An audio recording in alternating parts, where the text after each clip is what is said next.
about when you went out? Oh, I'm gonna put it back in. Put it back in.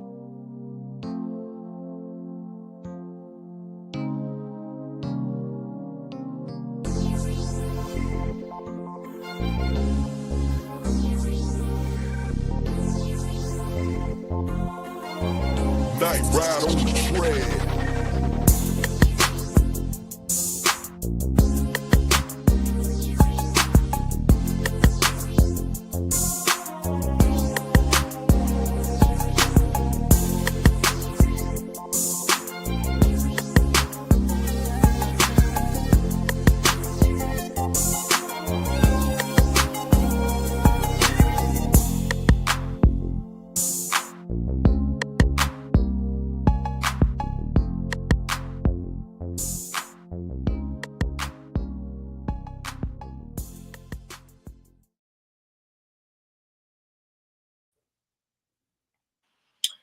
Good evening, ladies and gentlemen. We'll give you guys enough time to get up in here.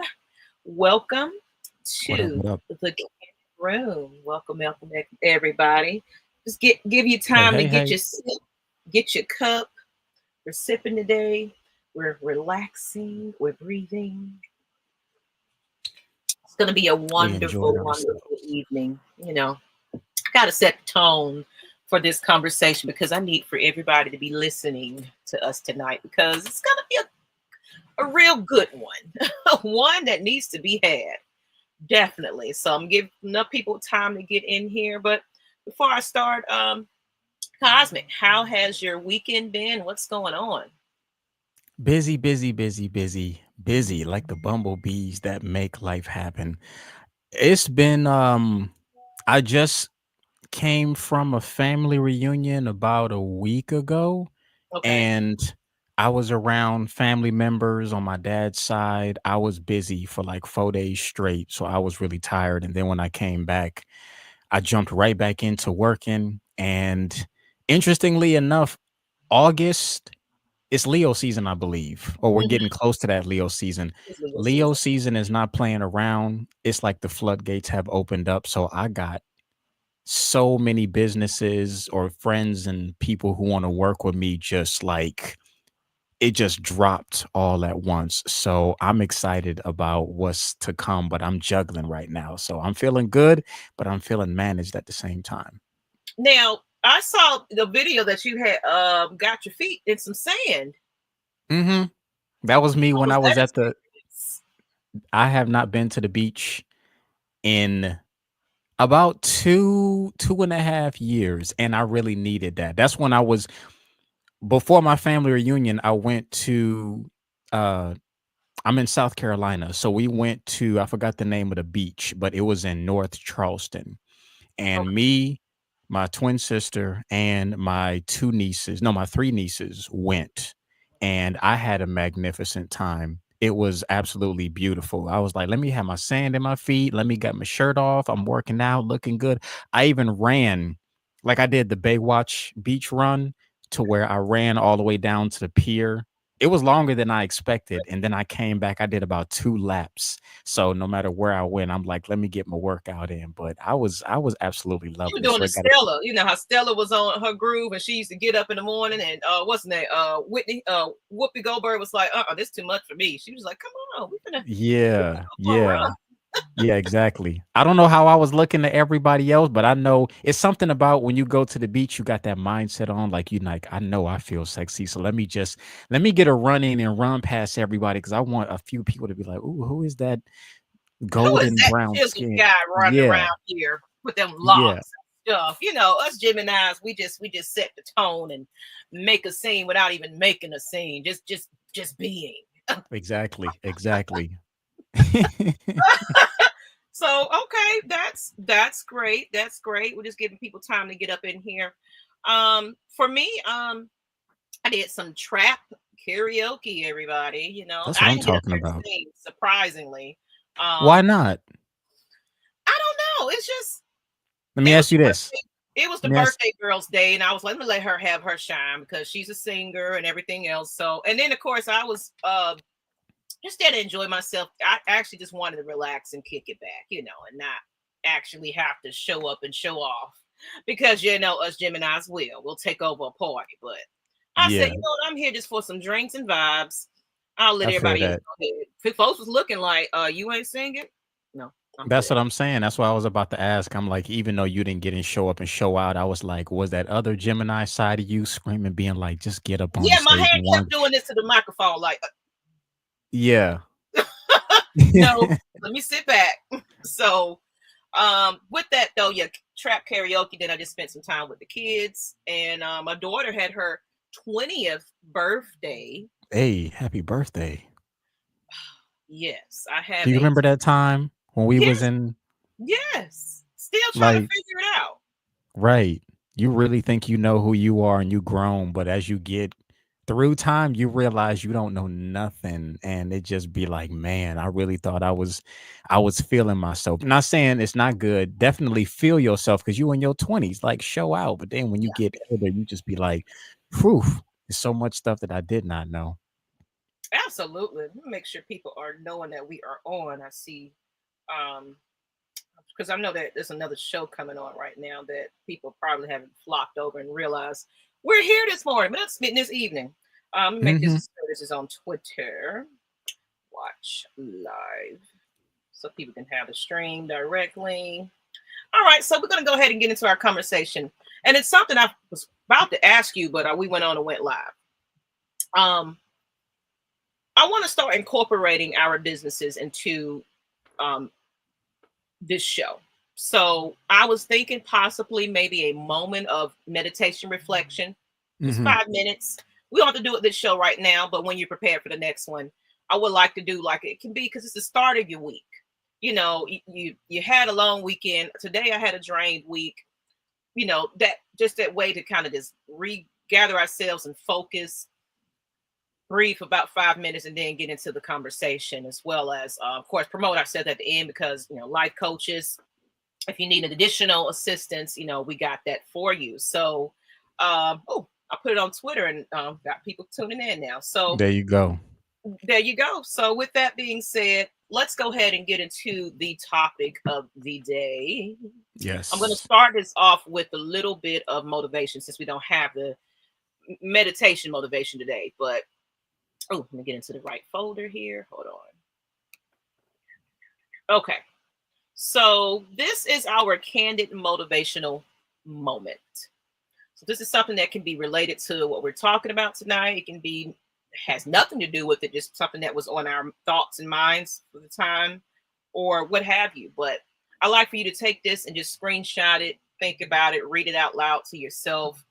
That way, you can catch the message. And today's one it's going to get into what we're talking about today, but I thought this was amazing. It just something to remember.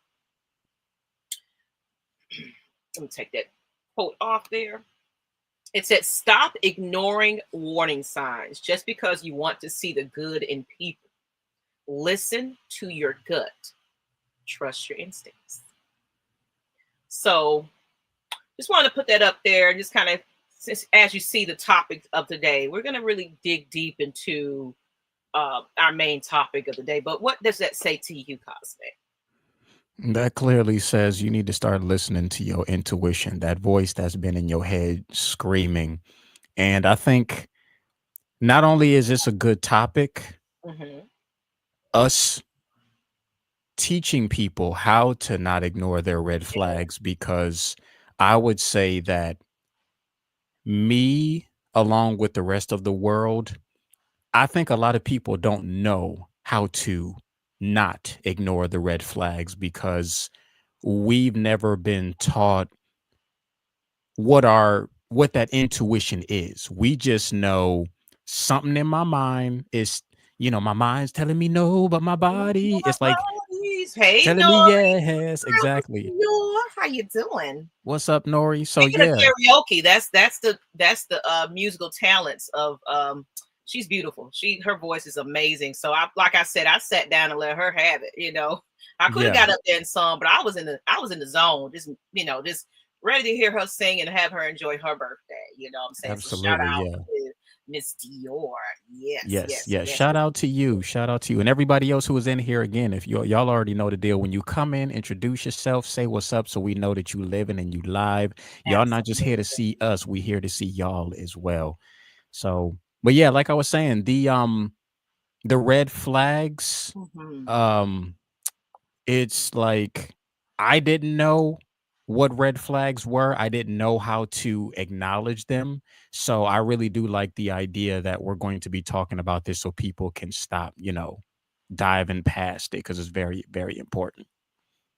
Absolutely. And yes, we was in the zone. I'm telling you, Cosmic, you probably love them. I'm telling You you, ought to know. You with already us. know it. I'm I would have telling been you. all over. This my Gemini brother, right here. So we vibe on the same type of levels. It's no matter where we go, what we do, and we have yet to.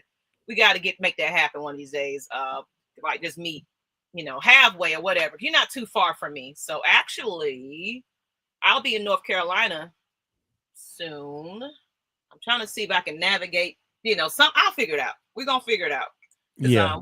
got to hang out with you one of these days. But on that, so yeah, I agree with the saying. No, it just means that you got to trust what you feel, especially if the pure signs is right there. Do you see? Do you see? Yeah. Yeah. Yeah. Wait, you asking me that actual question? She's Yeah, asking. I do. I grew up in the choir Yeah, and my choir director who was right next to me, he used to get mad because I would jump from tenor to alto to soprano because I had that range. And he would do this while we were singing, would be like, hey, no, oh, he would look at me and do it in front of everybody. And I was like, my bad. I can't help that I go high and low. So yeah, karaoke. If I was at your party, I'm yeah. sorry, I would have took one for I would have grabbed that mic, He man. would You have would have grabbed the stayed mic. down I there. almost did though. I was like, Yeah. the mic was right there. Okay, so Mhm. I was trying to get my little friend to come there and everything and meet. So I was focused on that. But anyway, so with that, let's go ahead and get into the conversation though. But what I got from that is like, yeah, you just got to go with what you feel. You know, that good instinct that you waking up in a deep sweat because it's something that's really, really, really, really bothering you. We're going to kind of break it down just a little bit. So let's go ahead and get into what we're talking about today. And I'm going to let you bring up, we are ignoring red flags. Sis, Bow. you saw this coming. Mm, mm, mm, mm, mm. So I love that. Like, oh, it's like right there, as plain as day. Right in front of your I face. mean, all Yes. the sign is right there. It can slap you if you just touch it a little bit. Like, come on, people. Sis, you saw it, you knew it, you just ignored it. So we're gonna get into this conversation because yeah, some of y'all need a little reminding. We can keep that up if you want to. I'm fine with having it up there. Yeah, yeah. Cause it's a good sign. Like I know the flags are not that big in football, but you can't miss that. Like usually they just had a little yellow flags that they just toss. Yeah, That right there. Sometimes the flags be that. It's not an actual flag, but the feelings and the emotion be just as big as you see right there. But we absolutely. still ignore the signs. And then what do we always say afterwards? I knew I should have listened to myself. It's always that I I knew, knew it. I but I saw it. I yeah, just we're gonna get decided into to that. I just all those reasons why you damn ignore. We're gonna really dissect this thing, okay? We're not just talking yes. about what a red flag is and be done with it. No, we're gonna take you deeper into the psychological reasons why you do it, all the above, and then of course how to overcome that. How do you stop ignoring these red flags? Mhm. Because of the goodness in your heart and all this. So we're gonna break it down a little bit. So thank you guys for liking. I see a couple more people in the chat. Say hello, hello. Yes, Um, appreciate y'all. and share this out if you have to. We appreciate you tuning in tonight. But with that saying, just here's a little something about it. We've all been there, you guys. The text that didn't sit right, just been kind of on your mind, like what what does she mean by that? I'm just that certain word and explanation points that she added to that phrase that means something. And then the just friends that just really wasn't truly the weird gut feeling you poured another glass over. Today we're getting into why we ignore these red flags. So let's kind of go into, we can share a little bit of then we'll get into what are red signs and things like that. But I'm going to share a little bit of that, just a story of red flag that I've ignored quite a few times. So and I see chat comments in the chat, but so my personal story, just a little briefing. You always have those friends that you hold on to for so long, long-term friends that you grew up together, high school, all of the above. And you notice that you're making a change in your life to be a better person. And you're happy and excited about the changes that you're coming across, and you're really doing the work, and things are happening for you, and you're going to that friend like, friend, guess what? I'm excited about this happening to me, because you're being positive, you're speaking your affirmations, you're manifesting things, you're removing bad people out of your life, and you're just moving in a way where your business is starting to click. You're eating better, you're healthy, you're feeling good about yourself. And then you go to that friend and say, friend, let me tell you about this, but they're just always, oh, well, it's okay, it's cute. They give you that attitude where they're sarcastic, or, oh, girl, that little thing that you're doing, or, oh, they always downplay what you're excited about. Oh, that sounds nice, I guess. I hope it works out for you. Or it's like, well, that's good, but let me talk about me.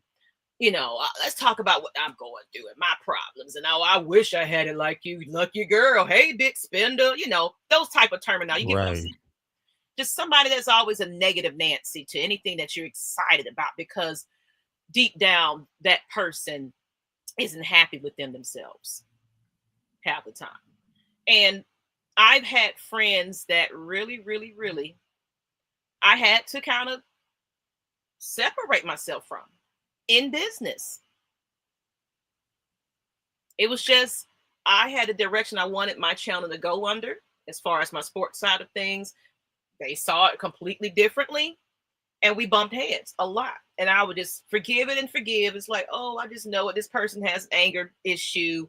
This is just them. I'll overlook it now and then. But it was starting to cause me a lot of stress.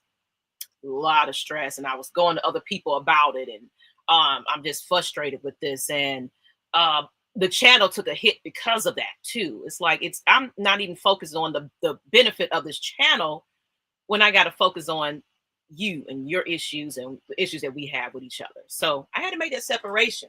So that's me ignoring the flags, because I seen it coming as long time ago, but I kept, oh, I'm going to be better. I'm going to do better. It's okay, friend. I understand that you lost this, and you got this, and you got all this going on in your life.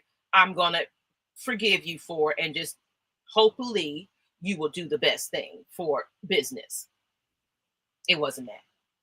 So that's a little bit of my story about red flags. I had to kind of cut it off. I was like, no, I can no longer be your ear. I can no longer hold the hand to you and make up excuses for your behavior. You got to take accountability for you. Right. Let me stop doing that. So that's my story. Yeah, I think all of us have a story. Most definitely. I've ignored so many red flags on my end.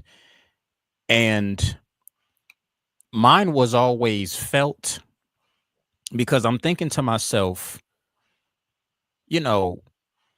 red flags, you see it. It's like you could see certain things and it look good, it smell good, it walk good, it tastes good. But for me, and especially being a Gemini, one thing I love about, and I tell people about Geminis, we literally do have like two energies inside of this one body. Growing up, whenever certain situations happen, I could literally hear another version of myself talking clear as day. You should have had me say something. You're not supposed to do. It's like I would just let situations happen. But see, I was just like a lot of us. I got used to uncomfortability, to where don't talk back. Make sure you do this. Respect your elders. You don't have a backbone. So one of the things that I recall that helped me recognize my red flags was my internal feelings. because if somebody literally just if somebody presents something to me, I know I'm like excited because it had to do with money or opportunities. Yes. But there were times where I ignored my gut. And I hear people say all the time, trust your gut, trust your gut, trust your gut. It's a saying until you actually know how to pay attention. And once I literally started to pay attention, because it's that sour feeling in your stomach, it's that irritation on how you it actually makes you feel. So majority of my red flags always came mostly within relationships because I was always, it'll pass, let it go, maybe it'll be better. But I was just like, nah, I can't continuously do that. So I'm not that person no more. If a red flag pops up and is clear as day to me, I don't hesitate to literally pull myself from that situation because red flags will save your life. But once Mhm. again, I said that most of us don't even know how to tap into what a red flag literally is. So that again goes back into why this show is going to be such A good a one. gold mine for people. Yep. Oh yeah, this is gonna be that episode because I want to hear your stories too, people. I mean, put them in the chat. You ain't gotta say a name, but if you can relate to some of this, I mean, say a lot of red flags with people over the years. I see you, ATL Leo. This is new. Mm. This is my twin. If they can't be happy for you at first time and you let it slide, then they do it again and again. Then why are you still associating with them? Absolutely. But sometimes we're gonna get into it why we do it. You know, we're Hmm. gonna break it down a little bit. Why do we continue to take it and walk away from it and then it just keeps coming back?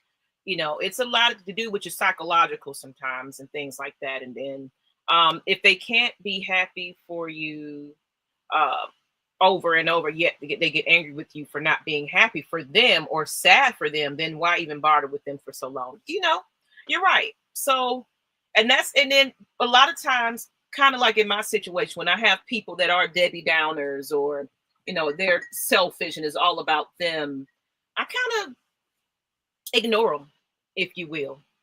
I mean, I don't know if that's the best method, as you know, sometimes you should, but I people wondering where I'm at. It's like I don't hear from you anymore. It's like it's because I have to kind of put that separation from you just to make sure my mental is intact because you are an issue for me. You Yeah. know, I used you to are ignore. my peace. I can't I can't do the ignoring anymore. I literally would ignore, hoping that it will go away, but Mhm. ignoring it just it brings it back full fledged because when you True. don't speak up about it, people No do not address. know. So that whole ignoring the factor, it just amplifies and amplifies to where next thing you know, it just gets really, really bad to where you explode. So that ignoring factor, and everybody did this. It's that learning curve. Like when you, once again, it's like a lot of us are not really taught red flags. We don't know what red flags are, and we don't know how to necessarily speak up. And I would tell you specifically for our people, I include everybody with this, but our people especially because we've dealt with pain, with slavery, with mental, with Mhm. trauma. I think Mhm. we've gotten like super people to where we feel it and we just be like, yeah, I'm used to this, but we just let it keep happening versus actually saying, I don't like about this. So I think it's that traditional long run of so much pain that we've learned to endure that it gets down to that level. Absolutely, and I agree with that. So, we're gonna go ahead now that we did our personal stories about that, and I appreciate every people that kind of chimed in and gave their feedback about some things. I love it. Like I said, continue to share this out. I just shared it to a couple of more people, some of my friends, so they can tune in. But yes, ignoring red flags, you guys. So we're gonna kind of go into deep into it. Um, Now the next one is, well, you guys keep talking about these red flags. What the hell is it? What is a red flag? Hold on. So, you know, I'm going to give you the scientific definition of it. Then, of course, we can go into our own renditions of it and everything else. And I love that my sister's commenting. This said, so the term red flag generally refers to a warning sign or indicator or potential problems, danger, and an irregularities. Tongue tied. Yeah. It signals that something needs attention, investigation, or a cautious approach. The meaning and examples of red flags vary depending on the context. And what I mean by that is we're not just talking about relationships. It can be red flags in business. It can be red flags in friendship, as we said earlier. So, gonna gotta bring it down, break it down. So, what's your definition of what a red flag is?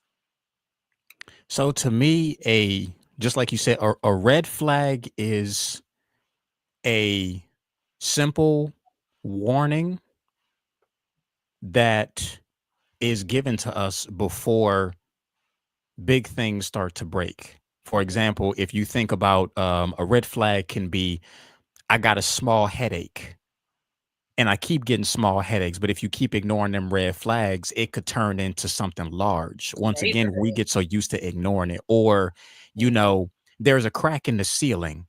Oh, you got a water leakage. Oh, it'll be okay. It leaks like that. It's like that's a red flag, but it's so minute when you don't even know that small drip can be waiting for something major to explode. So red flags are like small breadcrumbs that's Mhm. letting you know that there's a problem. But once again, we got so used to ignoring it. And you Yes. never know. I'm telling you, the smallest little thing, like how many people have you heard like passed over from brain aneurysms and they were just like, well, it was just a headache or it was just a small Yeah. twitch in my body. And it's like, yeah, it's never small. It's never ever small. You just got so used to, oh, this is a word. You got so used to ignoring it that it became small, but really it never was. Hmm. So while we're getting to what is a red flag, this is kind of what we're gonna be, just a little highlight of where we're going with this. So guys, you can, we're gonna become aware of the signs. We're gonna understand your blind spots, change your patterns, and you're gonna make better decisions. So not only, hey Nisha, how you doing? Not only are we just talking about it, we're gonna, this show you're gonna take something out of it. So I do hope that you have your screenshots ready, your notepad going, your journal, everything, because we are life coaches, so we like to put that into our everyday conversation on this Candid Room, where you get something from these episodes. So thank you, you're so beautiful. So so that's what we're going to be doing here right here. So but yeah, let's go ahead into it. So now what we're going to do next is we're going to define what these red flags are, just based on the type of situations that you may have. So, and if you're here for the first time, say hello, hello. Thank you everybody for tuning in. This is going to be a good one. And like I said, we love fans participation and feedback. So talk amongst yourselves, have these conversations about experience these red flags and what you went through and everything. And it got to the point where I said enough's enough. I'm not doing this again or dealing with people like that ever. And you Yes. you get to your breaking point. You definitely do. So speaking of, let's talk about it. Define what red flags look like. And we're going to be in the different versions of it. First, we're going to start with relationships. So, with that, relationships, red flags are behaviors that indicate a potential partner may be unsuitable of that relationship, could become unhealthy. So, so common relationship red flags includes controlling behavior, lack of communication, dishonesty, disrespecting boundaries, abusive behavior, let it be physical, verbal, what have you, emotionally, extreme jealousy. Sometimes your partner can be possibly jealous of you. Gaslighting. Oof. That's more. Ooh. Constant criticism of you. Isolation and substance abuse. Mm. So that's. Now, have anybody ever experienced that? What's up, LL Cool J? QJ, excuse me. Um, have you ever any of that? Have you experienced that within one of your relationships, Cosmic? And anybody in the Oh, chat, let me know. Does it sound like something that you've been familiar with and you experienced before? let me tell you. Not only have I experienced it, I can remember. My memory is so great. I remember every single red flag that I ignored Ooh, in my relationships. Infidelities, mm, um, definitely gaslighting, the way that they did certain things, hoping that it would get better or that I could change them or that it would change. Or maybe once again, if I ignore it, it'll go away when that's not necessarily the case. So I've experienced too many red flags, but I also tell everybody the beautiful part of life is you got to go through what it's like to experience a red flag enough mm-hmm. to where you learn from it. Some Yeah. people, it may take them 60 years.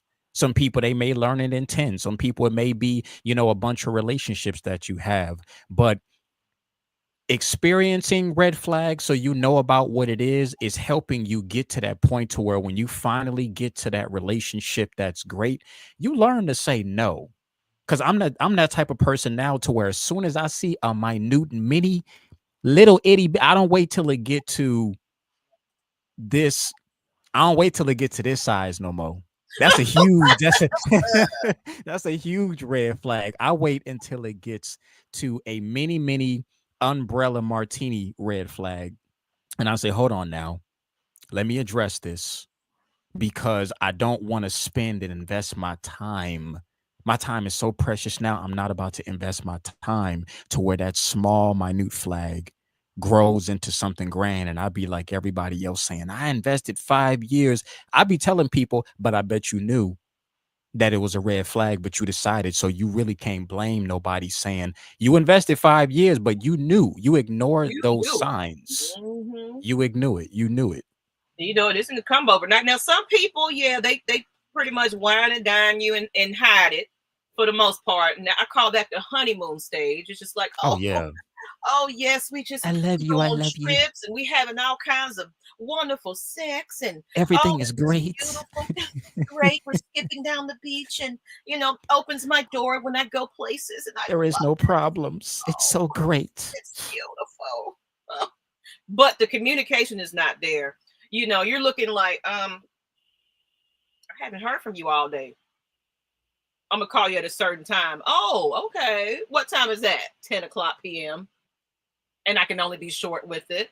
Can you get on FaceTime? No, not quite. I can't do that right now. Those people that get on these dating apps and they fake it till I they give make you it. one good time where you tell me you can't get on FaceTime, but if it's a constant, because it's look, if it's business and you say I can't get on and you see it's different if you're like, hey, I can't get on because I'm in a meeting. Most people will give you A immediately, reason. I can't get I'm on at because work. of this. When it's just, hey, can you get on? Not right now. I'm the type where I need to know why. Not saying that I'm that type where I'm like, what you doing? But if it becomes a Constant constant, thing. I can't be here. Oh, hold on a second. I'm dealing with something. We're gonna need to have a talk because I ain't about that business, especially us Gemini. We Woo, are communicators. If you cannot communicate, it's not gonna work. absolutely. You know what? And I'm glad you said that because this Gemini gets very bored after Yes. a while, just like a Quick. movie, like a series. That's why I can't stick to series, is because I get my ADHD just be like, you know what? Something more is interesting. Look at that microphone. Look at that.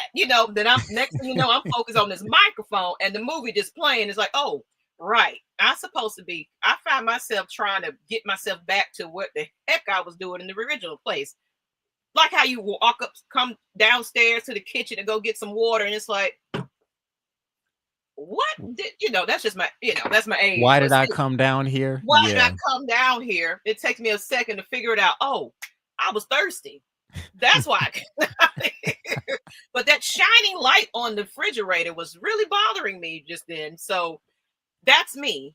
I'm Conversations have to be engaged in order for me to want to keep it going, because I They can be a do. talker and I can talk all day if I wanted to, but that's like I just said, key term, because I want to. Though you got to make me want to engage in that conversation where it's not a dry. So how was your day? Okay, Oh, I can't stand. Oh man, ready. I tell people quickly, like you said, Gemini's is.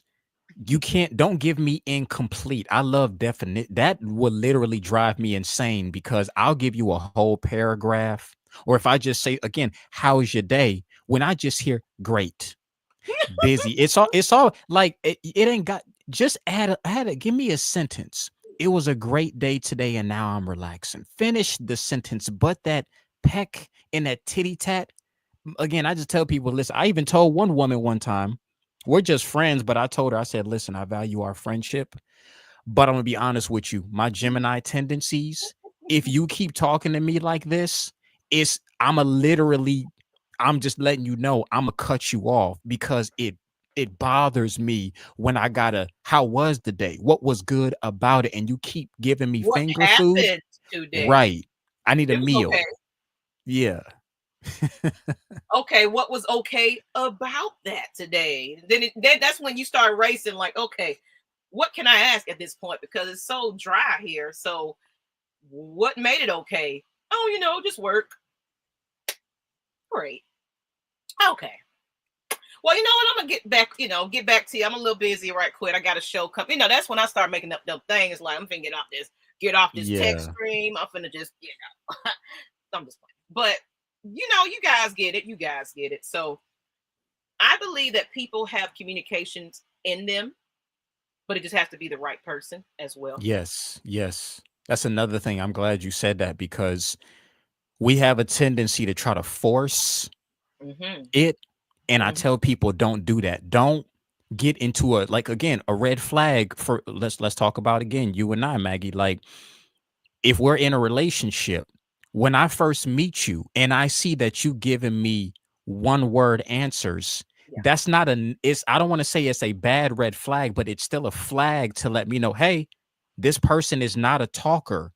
Yeah. Maybe it's a bad day. Maybe if I give them a week or a month or a year, maybe no, they're not a talker right off at the back. So you Mm-hmm. need to decide to keep going or just acknowledge, listen, you beautiful, you great. I mean, and we let our imagery, I think that's the red flags. When somebody's so fine that you be like, oh man, dang, she looks so good. She can't, how do you right. think? Like, dang, bro, she looks so good, but she can't have conversation. But because she looks so good, that be messing up the red flags. Is when somebody look good. Because when somebody ugly, them red flags, you just be like, oh, nah, I can't deal with that one. But it's the eyes that get you in trouble that keep it right there. Absolutely. It's just so fine. And just talk to me crazy because and that's where we get caught up because you're right. Sometimes they might be so fine, but the elevator don't quite go all the way up to, Sure where it don't. needs to go. And it's like, okay, yeah, I'm gonna go ahead and move on somewhere else. But nice to meet you, you beautiful Amazon you, but Right. yeah, this is not gonna quite work out for me. I mean, I like intellectual conversations anyway. So if you're not That's true. stimulating this, I ain't got nothing for you. You know. Mm-hmm. So so I want to get into the communication styles of things, and I'm hoping my babies have their food. Orange juice is free. Oh, okay. Anyway, thanks for ordering. Okay. Anyway, ATL Leo says, I have lost some friends over saying that looks aren't everything until you see who they really are. And I've proven right. Absolutely. Let me tell you something. You didn't lose friends. They lost out on you. Okay. mm, put it back. There you go. That's the way. And that's one thing about it, ladies and gentlemen. It's how you say it, what you say, and what it means more. Mm-hmm. And like he said, yeah, they're losing you at the end of the day. So, and that's why they be hitting up other folks. Oh, why isn't Maggie answering my phone call? Like, well, I don't know. Might be a problem there. Maybe you need to look at yourself and figure it out. So, communication red flags is so the kind of things about relationships. Avoidance is one of them. For They real. dodge difficult conversations or shut down when problems arise. Passive aggressiveness, indirect jabs at you, sarcasm, or joking insults that sting, that get under your skin. Lack of listening. They interrupt, dismiss your feelings, or change the subject when you express concerns. And then, of course, excessive criticism. Nothing you do feels good enough. And like I said, I'm going to break it down each portion. So there's a few more key points here, but let's get into that communication red flag. A lot of us kind of get through that part. You know, where it's like you're feeling insecure about yourself. Maybe over time you're not that book 20 24. You used to be in high school. Hormones, everything else that's coming with age begins to happen.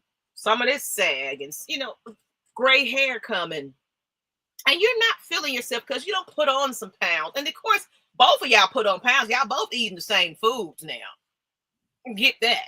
But Or because had some children too, because life does oh add yeah, that. So we got life to is remember life. that.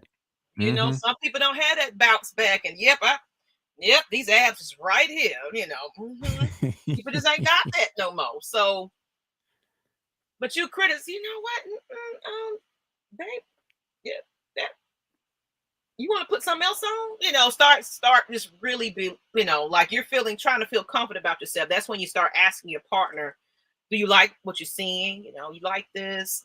And they're like, they're not answering the question.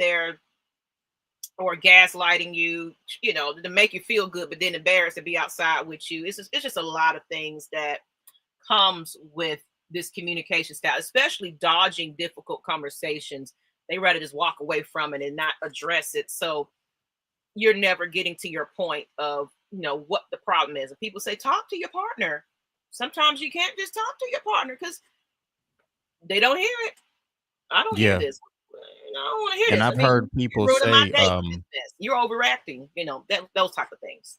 yeah, I've heard the saying that, especially in America, I don't want to say the numbers are accurate, but it's close. 90% of communication is nonverbal. I know it's not 90%, but a lot of it, we talk in our heads Hmm. and we'll never express it because we have that fear of, if I say something, it'll hurt their feelings, or if I say something, they'll run away, or if I say something, you got to get it out, Hmm. because up here it's not working. And when it stays up here, that's what brings the stress. That's what brings the wrinkles, because it's all that buildup that's causing that. Hmm. Freely allow it to be able to come out, because communication is the number one thing when it comes down to your partnerships. That's friendships, that's business. I mean, communication, think about this. If your brain don't communicate with your body, what happens? When your heart don't communicate with your body, what happens? When you don't communicate with your kid, communication has to do with every little thing. We got to learn to speak up. And I Hmm. know it takes a little bit of time to do that. But once again, I've learned so much that when you don't speak up, you're really damaging yourself in the long run, and you wasting your time and everybody else's. So communication is a number one factor when it comes down to talking. Absolutely. So that's a good. When I saw some comments, to me, the key is to talk to your partner. Yeah, and we have to have those uncomfortable conversations with our partners. That's kind of how things start happening. It's like, oh, he don't listen to me, so I'm gonna go out here and cheat. But you're not fixing that foundation that you built upon in that relationship. So both of y'all, oh, she's ignoring me. I was just seeing a post in one of the groups I'm in where this person was like, I cheated. Now, I cheated, and then I wanted her to forgive me, but now she's cheating on me. And how can we, it was like you guys was kind of upset that this person is continuing her cheating in that relationship, and pretty much told her, it was like, yeah, I've lost my love for you. And so it's like you did this to me, push me towards something else when you guys could have, red flag right there. You didn't communicate with your partner that you're having some issues. And the biggest issue that she was talking about was communication. I wasn't able to talk to my partner. Did you really try it though? Sometimes with communication, you have to learn your partner's communication styles, people. Look it up. Love language. Love language. Everything that relates to that partner so you can better understand them. And a lot of times I always encourage some type of counseling, even if it's not a professional, but somebody that's unbiased to your situation and kind of help you guys. Sometimes we need a mediator in between to You get do. you guys to pull and talk. It's okay for that, especially if you feel like you're hitting a brick wall when you're talking with that person. But have you tried everything you could to really speak to that person? Is also the way that you approach that conversation. If me and Cosmic is yelling at I'm having a bad day because the job did this, the kids spilled the milk, I done bought all this food, and you over here playing the video game and ain't swept nothing up, did nothing, and I come home angry, I'm gonna pop off. But because yours like, nope, this game is too good, I'm in a tournament, I'm making money, I don't care what you got to say, I'm fussing and cussing and all this, and now you mad because your friends heard it. Oh, she tripping again. Let me get out this game real quick. Come in here and bah. Now we fighting with each other. Oh, yeah. I had a bad day. And all of it because, I did something terrible on one of the projects I had at work. I'm just having a bad day. I had a short tire blowout or something like that. When we come at it when we're angry and upset, things like that, you're both parties are not willing to listen. It's just, let me get my point across. Well, you ugly, I can't stand you, and I can't get out my house there. That's like, how did all this happen? It went from just a bad day to I just wanted to come to you and talk about it, but I see you in this kitchen looking a hot mess. Now I'm upset, a lot of upset. So we have to learn to kind of just, okay, And I also say have too, my wine, we got to take it back to Mhm. know your partner before you go the long term, before you throw that winning touchdown, before you Hail Mary it. Find Mhm. out if they can gain some yardage Mhm. before you decide to see. You know what I'm saying? Because if you keep throwing Hail Marys and they dropping it, it's not going to get no better. Just like I want to take it back to where you said, Maggie, you come home from having a bad day and the milk is spilled, your partner's playing video games. Naturally, you coming home, it's nothing wrong with you having a bad day. If you would have known, and I know that was just an example that you Yeah. gave, but a lot of people deal with this. Find out if your partner can be that support system, because if your woman or your man, but in this term, you were a woman, if my woman comes home, and it took me a while to learn this, if she comes home, obviously she's upset. Red flag number one, my woman is upset. So what do I need to do? Hey, y'all, let me get off this game because my woman, who is important, I Mhm. love y'all, but y'all Negroes on the game ain't gonna help me out. Let me stop and say, talk to me. Let me give you that safe space. Because if she come home upset, she's got to let it out. Have Mhm. that safe space for your partner to let them speak. Because once they get it out, because I really found out, fellas, let me tell y'all something. Your woman's upset with you simply because you're not holding space for her. She's coming home pissed off. She needs to be able to vent. And I'm not saying let her just do all it. Let her save space, vent and get it out. Once Mhm. she vents and gets it out, she'll feel better. She's upset because she needs somebody to be able to vent and say, babe, it's going to be okay. Do you need me to relax? Do you need some tea? Do you need this? It's a support system. But when you, damn, why you coming home all upset? You ain't had a bad, I had, that's when that too masculine Yeah. force energy. Yeah. So knowing how your partner communicates is going to save you that Yeah. long run of, let me put it back, flag on the play, that major flag. So know who it is that you dealing with every season before you get to moving in, because she had a fat one. I'm saying, Oh. because we get in Oh. trouble for that.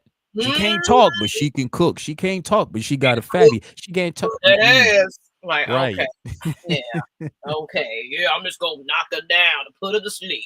That ain't gonna solve the problem. She gonna be okay. She'll be asleep tonight, but she gonna get back up and she gonna remember that day of trash that wasn't taken out by that man. And it's gonna be all over again. Oh, baby, God, what can I do? What I do, bro? It's like you completely ignored it. You don't put me down. Yes, I love that, but we still didn't address the situation here. Okay. So the Exactly. next one is now thank y'all. We silly y'all. I'm just letting y'all know. But I want to get into, so that's the relationship part of, and of course, red flags ruin relationships, friendships, working relationships. If you see them, avoid them at all costs. And my sister, now I'm telling you, that's one of the people think I'm cutthroat. That one right there, she'll tell you, hell no, I ain't doing it. I don't want to do it, and I won't ever do it. You can't persuade her. You come on, let me get If she ain't with it, she ain't with it. I'm telling you. It says, why the fuck the chicken still in the freezer? Take that out. Come That's on. gonna start a whole conversation of, The and next you one is, hungry? and you're hungry. Can't even have a Snickers on that one because you just mad. Trust and honesty in relationships are definitely red flags. Lying or withholding information, even about small things that they ain't really got to know this part. They'll be all right if they fit. Secretive behavior. Ooh, we know all about that. Hidden phones, unexplained absences, or being vague about their whereabouts. Social media. Inconsistencies in your story. Because, of course, me, I can't tell a lie because I forget stuff sometimes. So people notice I will repeat something that I might have forgotten I told you. Imagine me adding a lie to on top of that. Then now my story getting mixed up. But that's where that, what they say today doesn't match what they say tomorrow. It's like, oh, I thought you said you went over here to the corner store at 7 o'clock. No. I was You know you just done fucked up, right? You know you done fucked up. You said that you went to the corner store at 10:48. I just asked you, and now it was 7:48. You know you done fucked up, right? absolutely. As well as jealousy and accusations, constant suspicion without cause. So that's a little bit about just the trust and honesty. Then we can kind of go into it even more. Emotional red flags, love bombing, over the top affection early on, followed by sudden withdrawal. So that inconsistency as well as how they love on you, as well as hot and cold behaviors. Or one day they're all in, the next they're kind of distant, and it's like, well, what the hell happened here? And of course, the lighting, making you question your memory, feelings, or reality, and then emotional manipulation, guilt trips, silent treatment, or playing the victim to control you. And I'm gonna get into some more after this. We're gonna break it down a little bit more, but it just those two things I feel like they go kind of hand in hand. Trust and honesty, and then your emotional red flags, because your emotions come into play when you doubt the trust, but it's like, but I really haven't seen it yet. Maybe I'm over, maybe it's me. Maybe am I tripping? I'm questioning my own self. Am I overreacting about this, or is it something in my gut that's telling me something? You know what? I love them too much. I'm just going to ignore it. I'm going to stop bringing it up because I'm tired of arguing. What you think about that? I'm gonna touch on that last part about ignoring. That can become a pattern, a habit, because they said once something becomes a habit, you naturally get so used to it. Like, for example, well, my partner always does that. Let me ignore it. It's a Tuesday for me. It becomes a habit where you just stop caring. And it's like, you want to leave, but you get so used to making that habit to where it's on autopilot. You start tuning them out, and it just stays into that, in a red flag, top pause on top of another red flag. So all these different things. Once again, I also want to address this too. Everything, as I was listening to you talk, like the gaslighting, the bombshelling, the overlove, how did we get to this point? I know it literally has to do with the childhood trauma, because I'll use my mom as an example. I love her to life. But I started to realize that every relationship that I had was this woman was almost like my mother, and I couldn't figure out why. Mhm. So I got so used to how my mom was treating me that now when I was dealing with women, I got used to how they treated me, and I didn't see nothing with it, no a problem with it. So I got so used to those red flags being pushed on me since birth to where now it carries over into I'm an adult and the same situation is happening.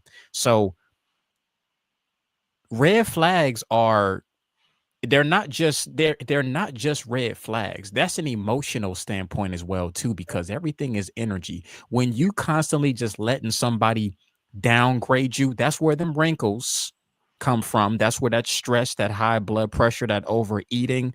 Red flags are not just red flags. They always turn into something greater, and I know we'll talk about that later into the segment, but it's this is something serious. And then, of course, like I mentioned, from one of the key points, that's why I put emotional red flags, and trust and honesty. Sometimes the key one that stood out to me was that love bombing, Yeah. where it's just kind of overly excessively, like we was saying, we're taking the trips, and oh, you wine and dine me, oh, this is great, I'm so loving this, and woo woo woo, it's all beautiful, but there is something there that's like, but he gets angry a lot and shuts down, and it's just a lot of things that comes from it. It's like, you know what, I'm just loving the extravagant ways that he takes care of me and everything, and just, you know what, I'm gonna make you forgive me by throwing you a bouquet of flowers at your job.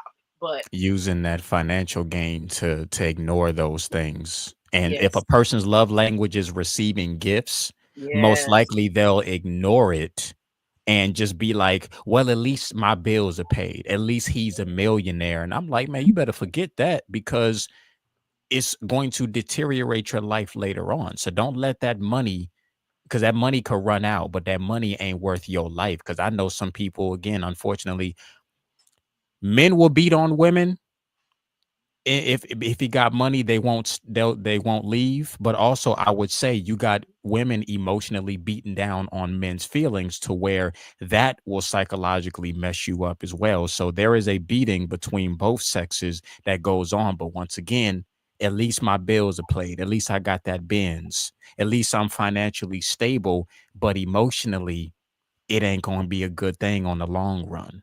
he's hot and cold. That's what it is. Just kind of dismiss your feelings and your needs and things like that. But let me just throw you some cash. Go get your nails done. Go get that lace Right. front. We're gonna look good tonight. I cheated on your home girl, but go ahead and get some flowers in my name. It'll be all right. Get that Gucci purse. You'll forget about it. So, and then a lot of in those situations, a lot of times they probably don't even feel the love anymore. It's just like, well, I'm gonna get whatever I'm gonna get out this situation, but it's not knowing your worth though. You can get these things on your own if you apply yourself. You're a beautiful person. Most men with money do not assault their. Well, I don't know about this one. That's a hold on. Let me not saying it's wrong, but that's also a red flag because I didn't seen majority of them do it because, and I'll explain it this way. Again, I'm not saying that that's a wrong comment because you do have a lot of great men and Yeah. great women out there. But remember, people in power, when Yes. they so used to being in power, they will just like you can't talk to me that way because my employees respect me and you gonna respect me. So I'm not saying that the comment is wrong. I appreciate you actually putting that, but most people who have money will act and talk a certain way to where violence will beget them. So not saying it's not happening, but we also gonna say it is happening at the same time. So that's a slippery slope right there. Yeah. And of course, you, as your person, who you are, you have too much to lose and work too hard, to throw it away. Some people know they got that kind of power. Also know that this is just a pawn. That person is not even a human being to them. It's like you're just my eye candy for the weekend, or you look good to me. So, and I just want money. I like to go spend it and everything else. It's a different type of person, a manipulator, if you will, that will take that power and status, knowing everybody's on their jock, and pick and choose the weakest link out of that and say, you know what, I can control that. I know I Yeah. can get that. And you're easily persuaded by my cars and riches and everything else. Come on, come stay with me. I'm gonna I'm gonna highlight everything for you. You're gonna be walking like a princess. And you're over there telling your friends, oh, this is the way it's supposed to be, and this is the life. And then why do you think that some of these situations where domestic violence come in and these women, you look at them like, I would have never thought that that came out of this person. We work in medicine, IT, law, and STEM. We're generally introverted and avoid conflict. We typically nerds. Some, I get Yeah. some are, but you're looking at it in a sense of that type of career. But we might be talking about entertainers and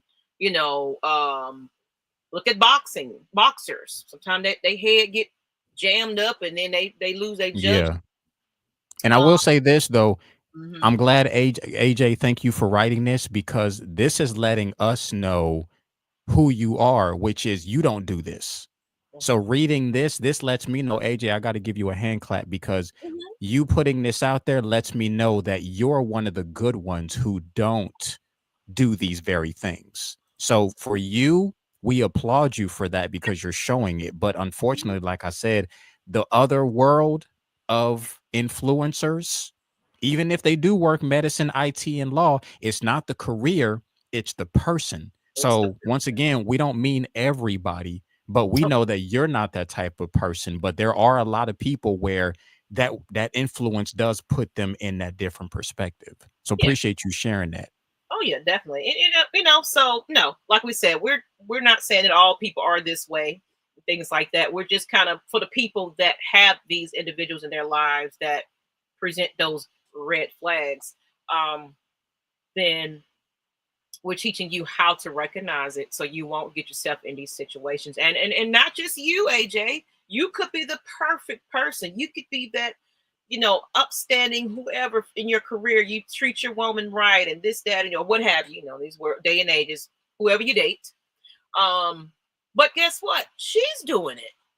You're bringing home the bacon and putting everything out there, and this person turns around and has some red flags that you're ignoring because you just love them. It's just, not saying you specifically, but it could be the other way around. You might be that upstanding person, but the person you're with may not be good for you as well. So you ignore a few things because, like we said earlier, because she looked good or she can do a certain thing at a certain time of the night, that you're gonna keep coming back for. So people being on the lies of people. Let's see here.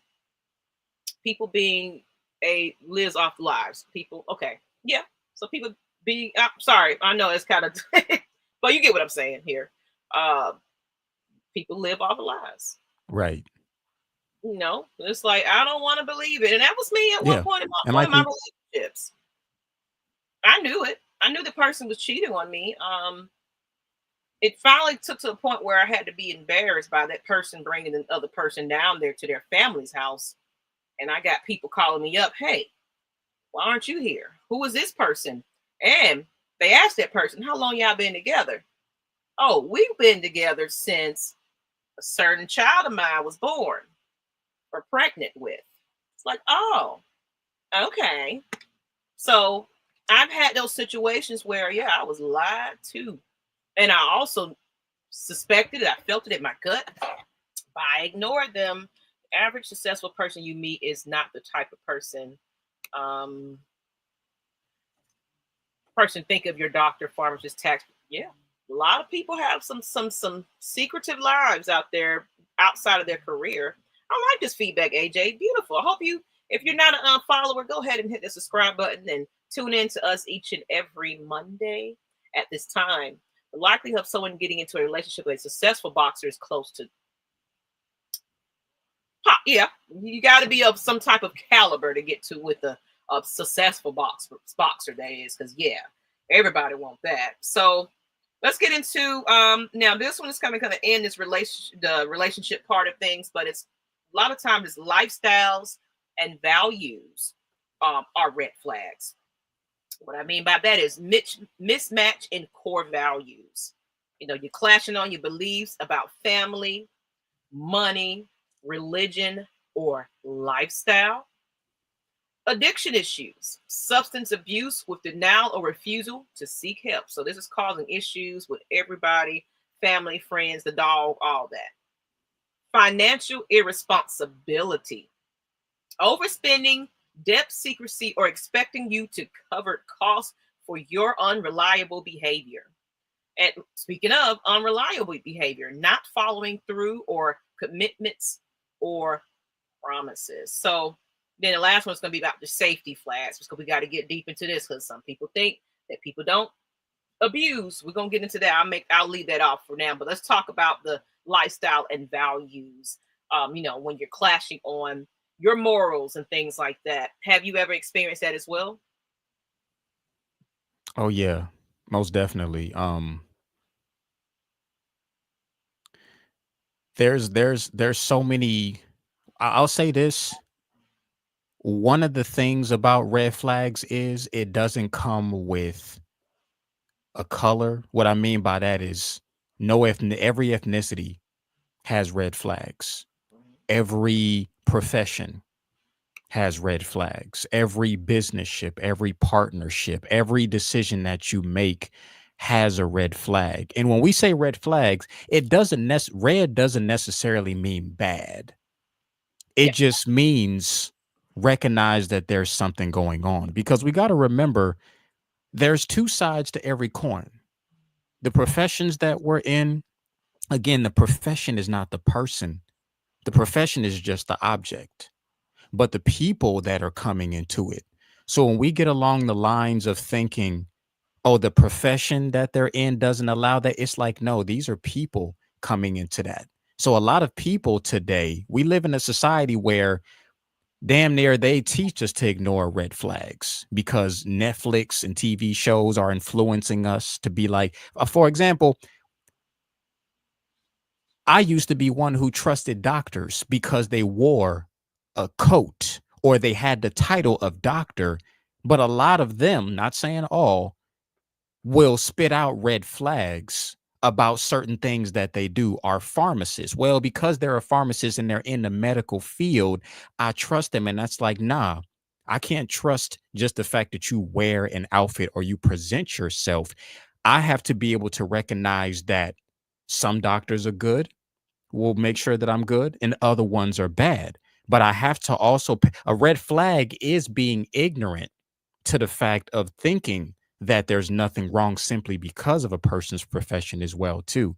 So all these things tie into just being aware of the person that you're dealing with, because once again, whether you're a doctor, a lawyer, most people may think that again, a black man who looks thuggish, oh, he definitely beat his wife, or she definitely cheat on her husband because the way she looks. And that can be the person who is the gentle giant or the saint, but we get tied up into thinking that how they look and what it is that they're tied into, we decide, well, really, we don't even know. We just have to see the evidence of whoever it is that's presented in front of us. Waiting until you see the evidence before prejudging, I think, is the number one thing. Absolutely. And that's why I'm glad you brought that part up. A lot of people, even with a therapist, I've had to quit a couple of therapists because I didn't feel like they were aligning with where my healing and where I wanted to go. So I kind of been doing my own thing out here. Um, you want a doctor, a professional, especially with women, speaking of Maisha, um, we want that doctor that's going to pay attention to every detail about you. Let's say, how you go in for your checkup and you go in and say, so, what's your concerns today? Oh, you came in for a cough or what have you. And this is your moment to kind of let them know some additional things. They look at it as like, oh, that's another bill. They're not going to address that. We're not going to talk about this today. Here's some Tylenol. Leave it alone. And then you go home and taking care of the cough ailment, but that doctor is kind of ignore other concerns that might have caused that coughing. They just, here's some What antibiotics. caused it? antibiotics, it's going to be over. But it's like, doctor, it's coming back. It's getting worse. Oh, you actually have something else. So you have to go to another professional to figure out what's going on. Well, we're going to give you some x-rays. We're going to figure this part out. Notice that doctor knew exactly what to do. It's like, we need to make sure that you got nothing going on here. Let me check your heartbeat. You have some doctors it's just, I'm just going to deal with the whatever you came in for. And I know that's the practice and that's how it really supposed to be, but it should be, well, let me refer you. Do you want to come back to me in another couple of weeks where we can address this concern? I like female doctors that, because I have, like, lady issues that I have to get taken care of because I'm getting older, things of that sort. So it's like, I want a doctor that's just not going to say pee in a cup, spread, put your legs up on the thing. We're going to look, okay, we're done. You're They're good. just following procedure without thinking. Yeah. And it's like, let's get down to the deep down. Why are you having these extreme heavy cramps and things like that? And you're complaining and it's bringing you down. It's messing with your mental. Your hormones are all a whack. But you just wrote a prescription for anxiety. And it's like, yeah, you're going to be okay. Just suck it up, go to sleep, get some rest. I'll give you some sleeping pills. But you're not paying attention to me. So that's why it's okay. It's okay to shop around to different professionals that you feel that is going to be listening. That's why they always say second opinions are best. So just don't go off of what that doctor say. Some doctors just going to throw you a prescription and just keep you out their office, knowing those things going to create more ailments and things like that. You're going to need that doctor more and more because they're not addressing the bigger issue. Does that make And sense? that's what keep their bills paid as well too, because you got to remember, why is it that doctors and pharmacists are making so much money? To me, that's a red flag, because it's not, the world shouldn't be as sick as this. How did we get to this point of being sick? And ATL Leo, we want to acknowledge this. I didn't trust a lot of the therapists because it's something that I can sense that was off when I brought up some things I had mentioned and they just brushed it off. So that lets me know, ATL Leo, you paid attention that there was a red flag. Because like you said, if I'm coming to you mentioning something and you're brushing it off, you might not be the best therapy for me, because I'm coming to you with something and I need to be able to have you take a look at it. Because once again, if people are just busy following a script, how you doing today? What's going on? Oh, you got to have a headache. Here's a prescription. See you next week. And that's another thing that I don't like, is a lot of professions can be like drive-through professions, to where you got a busy schedule and you're so saying, I got to get through these 20 clients today. I don't have time to, really sit down and have that segment. It's just like with fast food. When the restaurant is not franchised, they're going to take their time to make sure everything is good. You got to wait in line to get a table. But when they so used to, hey, how you doing? Get you in, get you out. I got to keep this stuff going. You ignore that whole very substance. So someone taking the time to say, hold on, let me be intimate real quick and say, what is it that you're eating? Why are you in here? I even had a doctor tell me one time, and I appreciate this man from the bottom of my heart. He said, I forgot what I went in for, but he said, I don't want to give you prescription pills towards this situation as of yet, because I don't want to put you in that lane. Let's get to the root of the problem to see if it can be solved by what it is that you're intaking, instead of just putting you on there. And out of all the doctors, that single man literally is still in the back of my mind from stopping and saying, let me make sure that you're actually taking. That was a really good green flag for me when everybody else was kind of just pushing me, saying, go ahead and take this prescription pill. We love questions, AJ. This keeps our show going, and we might have a Absolutely. script, but we sway to the what's going on in chat and with the people, what they want to hear us talk about. So no, you're not being petty at all. We love questions. We love fan participation. Definitely. Oh, absolutely. Yeah. The question is a red flag if a woman leaves a marriage and breaks up a happy home because she fell out of love? That's a good question. I gotta think on that. Let me read it again. Is it a red flag if a woman leaves a marriage and breaks up. Okay, so step one, she left the marriage, which broke up a happy home. But if she left, it probably was not happy, because if she left, then that means that she wasn't happy. So that's a red flag, but she didn't speak up because she fell out of love. I don't, Maggie, go ahead. I still got to think on it, but what's your thoughts on that one right there? Well, I look at it, yes, it's a red flag, because if this person just kind of walked out and really didn't talk about it, express it, and tell you that they was feeling out of love, I look at it as a red flag, because you didn't first communicate that with your partner. You just, you saw that you wasn't getting the love from home, so you was entertaining somebody at work or whatever, somebody that just made you feel good for that day. All of that is lust, for one thing. So your judgment is cloudy, because you're so busy talking to that person. Oh, I don't get the attention, I don't get the love from my partner. Oh, yeah, I can be all of that for you. And it's like, oh, okay, yes. It's a red flag, because you're not trying to address it and fix home first before you decided to break up that happy home. Because sometimes it could be you. Not every time that somebody leaves a relationship unhappy is because of that person there. Maybe because I tell it, there's always two sides to a story than the truth. So, Yeah. maybe something was lacking from either portions of the party, where this person just was like, you know what, I'm no longer gonna throw my love into you, because I don't feel appreciated. I don't feel that it's wanted.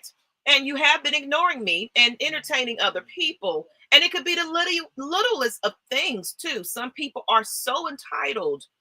You got to treat me. People like those, say, the fans, those people that got these damn wish I had like a book or something. Them key points. You got to be this type of partner. You got to Oh, be. the You list. got to Yeah. be the list. You gotta be. You gotta be that. And if you're not this, and then of course your girlfriends and the girl, he ain't doing this for you, girl. Telling you trusting in your single friends and things like that. You're taking in influences from everybody else. You're not focusing on the good things about that person. All you care about is some of the things that, oh, oh yeah, he's not a good man at all, but he's, you know, some people aren't like romantic people. Some people aren't, they have to be told and taught and communicate that. It's like, baby, I do like roses sometimes. I didn't know you like that. We never talked about that. Or sometimes I don't feel like I can come home and relax because the communication part. So it can be a red flag, definitely, from a person leaving. It just depends on why this person is leaving at that. Now, the other person is abusive and all this kind of stuff, then they created that toxic atmosphere. So they're escaping that. That's different. So what do you think? That's kind of how I break it down. So, good breakdown as well. And you're absolutely right. There are three sides. I remember even Usher said this. There's one side, there's another side, and then there's the truth. Because everybody always tells it from their perspective. From my perspective, I'm gonna say this, and I keeps it real with 100%. There were red flags, but that person might have not known how to spot the red flag, because this picture that I put up right here, that's a huge flag. But unfortunately, in life, they don't pop out of the ground to where it's like, oh, snap, I'm looking at that. I'm talking from experience, because I'm going to give you a scenario. Once nobody literally just decides to leave. I guarantee you there were red flags in that relationship, but again, it might have not been able to be the eyes to see it, because in my last 10-year relationship, I didn't know how to see certain signs that it was a red flag. For example, let's say I was always busy at work. So with me always being busy, I'm so busy in work that by the time I come home, I'm tired. She's saying, babe, let's do this. Let's go out. Let's do this. Let's see that. Now, she didn't see that I was tired, and I needed her to. So that was a red flag, that she couldn't tell that my man is tired. But at the same time, I also noticed that because I was so busy, I couldn't tell that she was unhappy. But I did see the fact that she was starting to communicate less and she was talking to other people, but I didn't see, I knew that was a red flag. But again, my brain was so tired from working all the time, being outside at Delta, that I was so low and drained on it. So red flags are always in relationships, but when we don't have time to see, was my woman busy? Was my man busy? Was I, because when you ain't got time to communicate, when you ain't got time to connect around, it's going to lead up to that point. And remember, some people don't verbally say that. Some people will expect, well, and I can't stand hearing this. You, my man, you should know. You figure it out. Right. I can't read your mind, or you couldn't tell. If you not stopping to say, hey, here's a problem, or I'm gonna leave. Hey, this, sometime they don't verbally actually communicate that.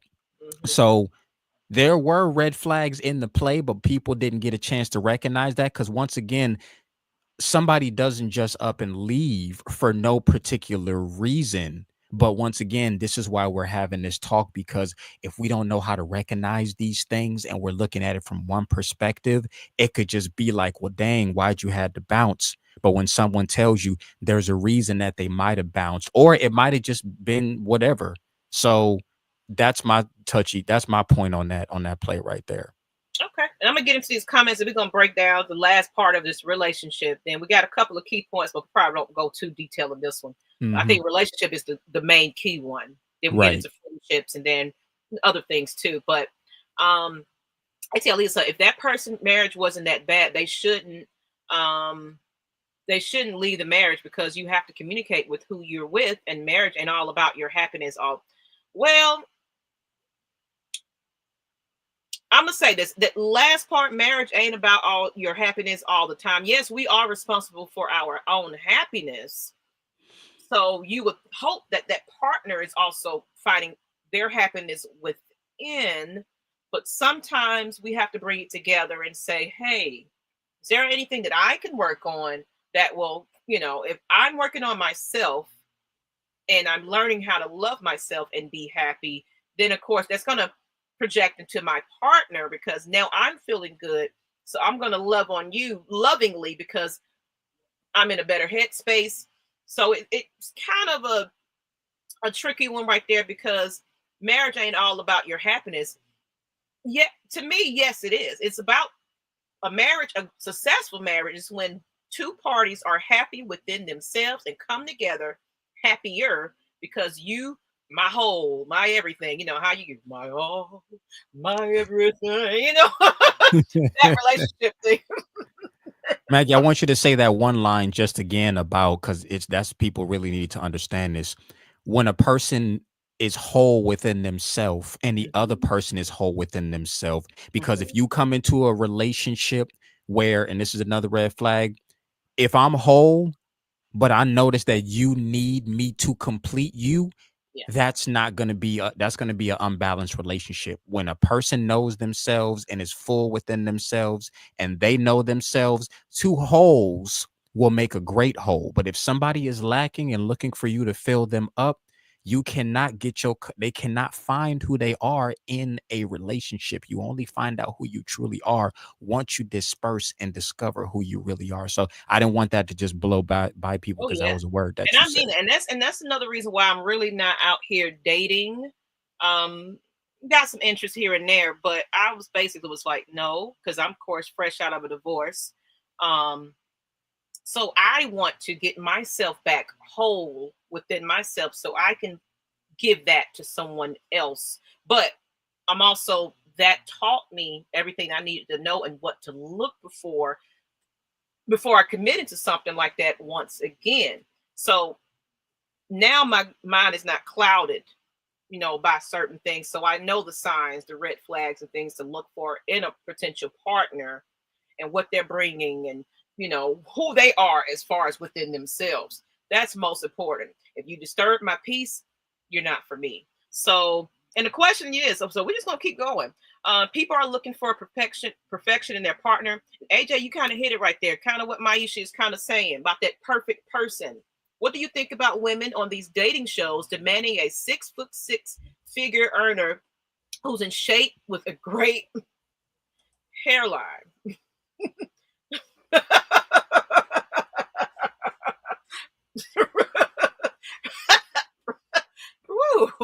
Let me hold on. Let me get up in this, Maggie, because you know I'm an actor. Go These ahead, dating please. shows are to program our men and women.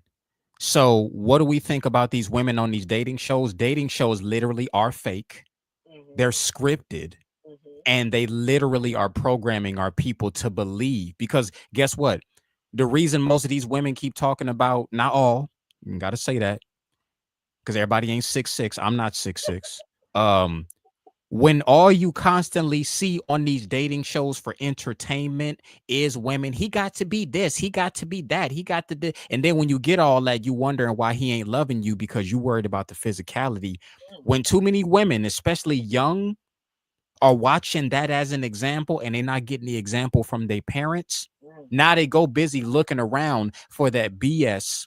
And then when they finally get it, they become basketball wives on these shows saying, "Out," because look at how many basketball wife shows there are. I'm not saying that's fake, but a lot of it does have to do with entertainment. So Uh-huh. when you busy looking for height and hairline and the stuff outside of you, oh, you definitely gonna lose. Red flag on the play. Absolutely. And this is gonna go into our last, about relationships. Because now you're gonna get that six-figured, big old buff guy that cares about himself, because there's a lot of that. I used to date a personal trainer, and that person was very into themselves. And it was like, you're a little too much into yourself. Like, Mm-hmm. you can't even step outside without your hair.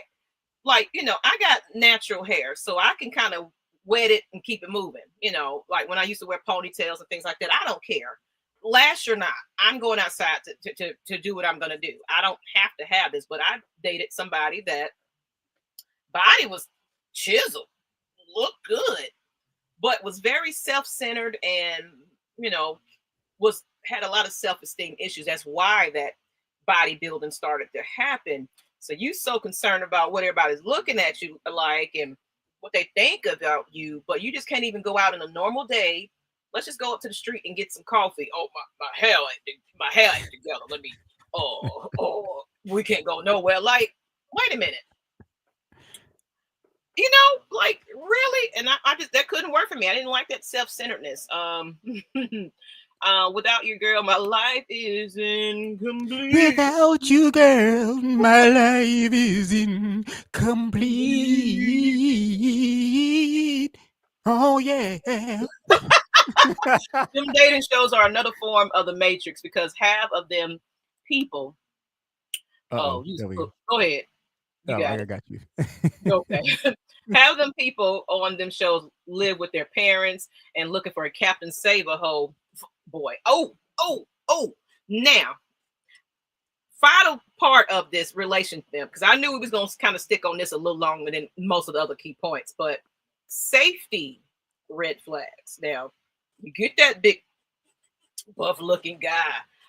Perfect example. What was his name? Derek something. The one that was Derek Jacks or something. He was the relationship guy that people, oh, he's just so dreamy. I'm going to be in the front row, and he was cheating like hell on her. And then she had some insecurities about herself and everything else, and tried to play it out like she's crazy. But she was, winding down to these women that you was teaching that bought your book because you're such a wonderful relationship guy. You can tell everybody about how to do a relationship, but you was doing your do in that relationship that you so-called love and carry and cherish. But here's some signs here: verbal, emotional, or physical abuse.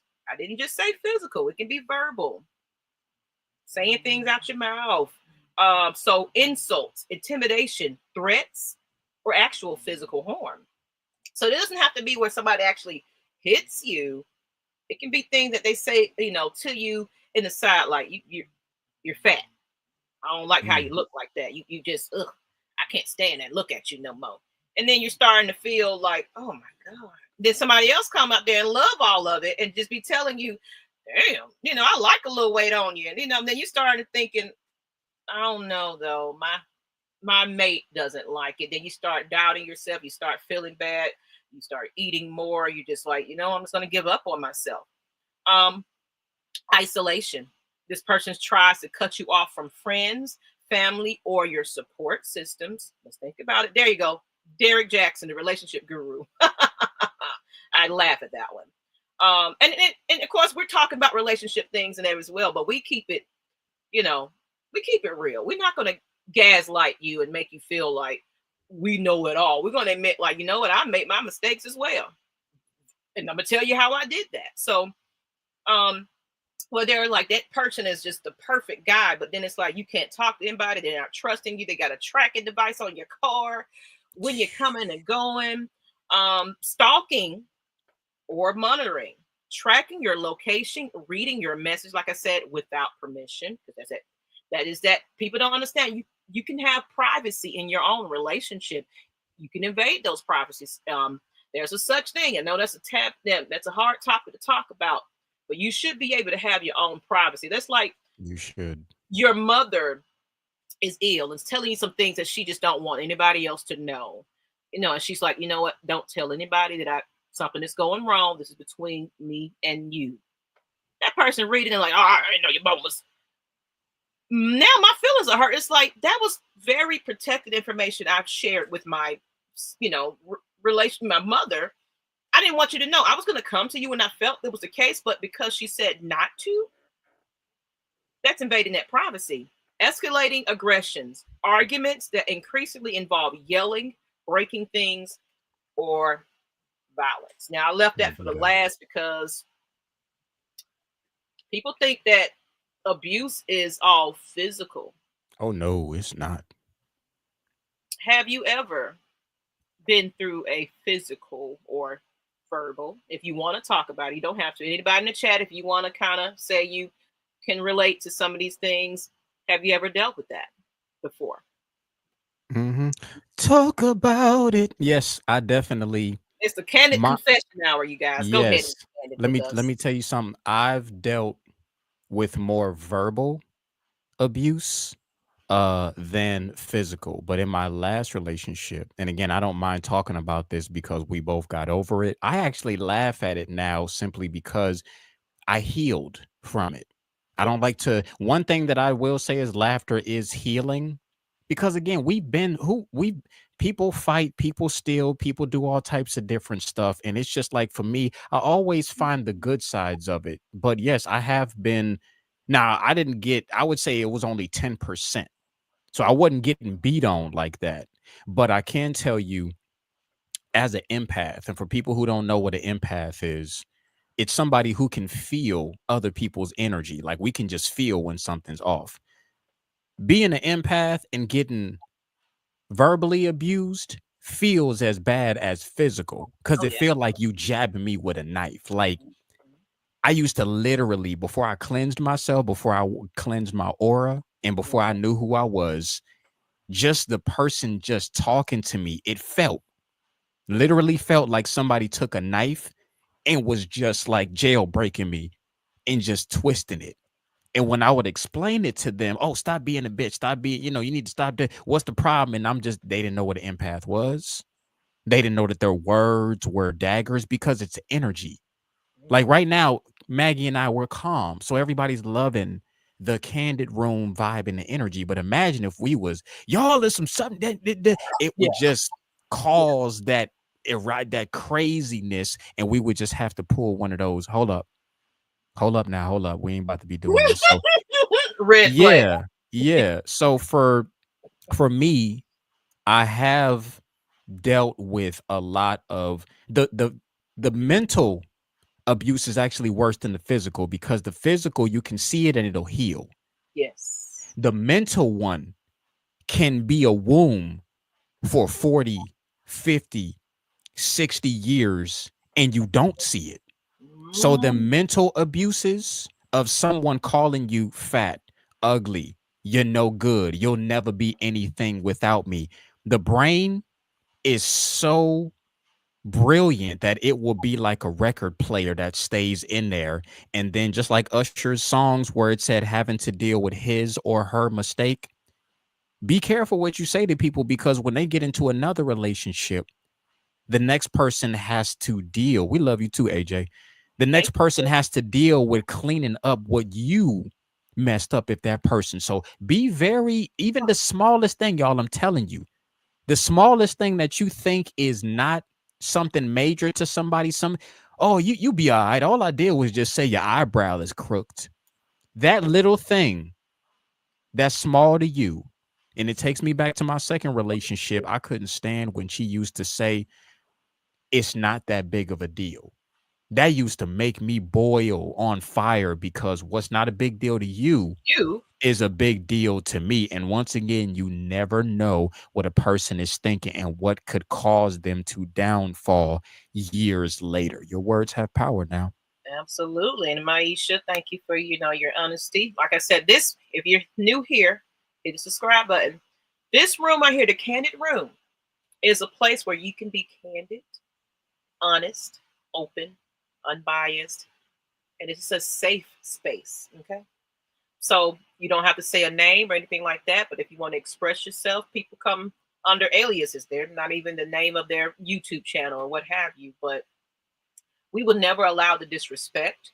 We want people to feel comfortable speaking and talking. And I want you guys, it's like a therapy session where we help each other out in the chat as well. If you see somebody struggling and trying to express themselves and they're having a moment, we will always address those things. So, with that being said, not targeting you, but just letting you guys know for the Oh, ones yeah. that are here, just know that this is a place where you can definitely speak about it, and we accept everything, no matter what it is. I Yeah. was verbally abused. I was told that I was fat, bald, and boring. I was working two jobs, a cheer coach, and was in school. So you had a lot going on to make, because you know sometimes we have to make sacrifices, especially in this economy, to make ends meet, to even be able to have the luxury of relaxing and being in the fruits of our labor, if you will. But we don't have the energy. We're drained from trying to balance everything all at once, and we're not checking our mental health at the same time. Then you have a mate that's complaining, and you're not eating well because you're out there working two jobs. So you might be picking up the snacks you shouldn't eat. You're not meal prepping. You're not doing the things that's needed. You're not going to the doctor because you don't have the time. It's a lot that plays into it. And then you come in here and verbally make me feel even worse. Now I'm shut down. Now I don't care anymore. Now I'm just doing this as a routine, and it's a never ending circle where it's like I'm going nowhere. I'm not happy, but this person is familiar to me. This person is a companionship, but I'm not happy in this situation. And we hold on to it because we love this person. We have that hope. Oh, one day I can be that change in that person's life. And that's where your work in the beginning comes in, people. If you start rushing into these relationships and not really getting to know the person of all seasons, some things you're gonna be missing because the ping was good or whatever this case may be. You're you're looking at other things like, oh, money, sex is good. Oh, he's good with the kids and all that kind of stuff. But what about you? I'm gonna also throw in there too. I'm glad that the last thing you just said, a major question that I ask everybody that should be a red flag before you get with somebody. How long was your last relation? How long ago was your last relationship? Because Mm. if I'm talking to you, it was a couple of months ago, I'll be friends with you, but let's wait. I need a year. I need you to fully be away from them Yes. and dissect, because one of the things, and I'm so happy, I don't know why wouldn't I take that back. My spirit, I love my spirit for doing this. After every relationship, I waited 5 years before I got into another one. I didn't specifically say I take 5 years off, but after every relationship, I came in with a fresh new face Still had mental issues that I didn't know to get over, but I was fresh. So the next person came in, they had me. But I used to get into relationships with people just broke up. Mm-hmm. Couple months went by Mm-hmm. and they used to fall in love with me, and then the honeymoon phase, and then the next person come back, they drop everything, go back to it. So let find out how long it's been before you get with somebody, because if you ignore that, it's going to pop back up.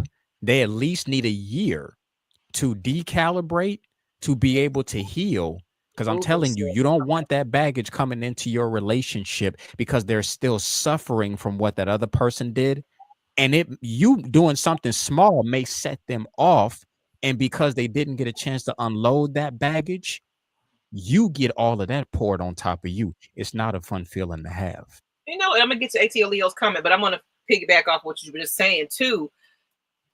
This person hasn't properly removed themselves emotionally from that other situation. It's just a distraction.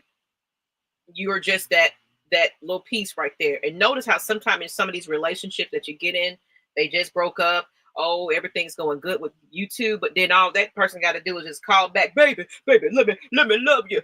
I'm sorry. One call, that's all. And then it's like, oh, I'm sorry. We just was going through something, and boom, you're right back there. And then you got your feelings hurt because you knew this person wasn't emotionally available right now. They're saying all the right things only because they're in a vulnerable state. And I have been in that vulnerable state. I have. I like that's why you were saying you don't date. I haven't dated, and I tried to casually date before, but I was going in a vulnerable state from my divorce.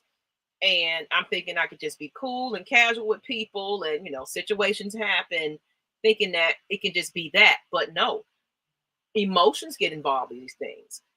Energies get connect. All the above. It's a lot deeper than you want to make it seem. And then you can brush that thing off and say, "Oh, this is just a situation for me." But is that for that person?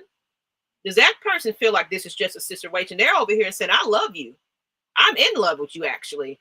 Why don't you see me? And I want you to feel for me and all this," because they also are coming into an insecure, unhealed uh, place in their heart. And they're looking at, I'm going to be the person that saves you. Let me save you because you poured all your heart out to me. I'm going to save you. You're a project for me. Do not And save. some people like to be um, needed. Some people like that. But is that a good characteristic to where you always the one that has to save a broken person that ain't helping themselves? So I realized, I was like, you know what? I cannot date. I got to get myself together and get over this situation first before I jump into something else. So I've been single for a while. I haven't dated in quite some time. So there was some dates here and there, but it really was just friendships and going nowhere. Um, but that was me now being an adult, recognizing what I needed to see and do for my own self, taking my own accountability, looking for those red signs, and going about it that way. So it's made my life a lot easier in this dating world because now I know what to see and recognize and things like that. And ATL Leo, I never forget nor forgive like that. And one thing I always did was hold everything in for revenge. And my greatest weapon was throwing the same energy right back at people. But yes, it might feel good to you because you're taking it out on people and you're, oh yeah, you're going to feel my pain. But does that really truly make you feel better when you hold all that energy in, all that sadness, all that anger, all of those things, and it's on your mind constantly? Then it's just one of those, I'm gonna snap. I snapped, and now I'm, attacking everybody in front of me, even my mama, because I'm not dealing with what's going on and making me angry. Also, it's just, this is how I know how to react. Let's look at accountability. Maybe you need to come back to it and take a deep breath, write down some things, figure it out how you're going to address this situation versus I'm finna yell at you because I'm angry. Might not be the best move right now. You never know if that person might have a gun or something that's going to attack you, but I'm going to react because I'm angry. You know you can't calm down that well, walk away. The best thing you can do right then and there, go take a breather, take a walk, call somebody if you need to. I need to calm the hell down. And if you feel like that's the problem, then you might want to seek a professional and say, hey, I deal with anger management issues before it gets you locked up or somewhere where you don't want to be because you reacted out of that anger, if that makes sense. Yeah, most definitely. You said a real word right there is rule number one, do not hold anything in and do not hold grudges or revenges, because I want you to think about it like this. You're hurting yourself more than the other person simply because of this. And I've studied this within myself. Anger is an energy. It's a very powerful energy when you don't know how to transmute it.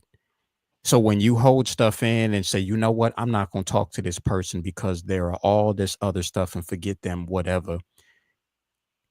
It's a memory that you're holding in, and think about it as, let's say it was like Venom from Spider-Man. It's a disgust.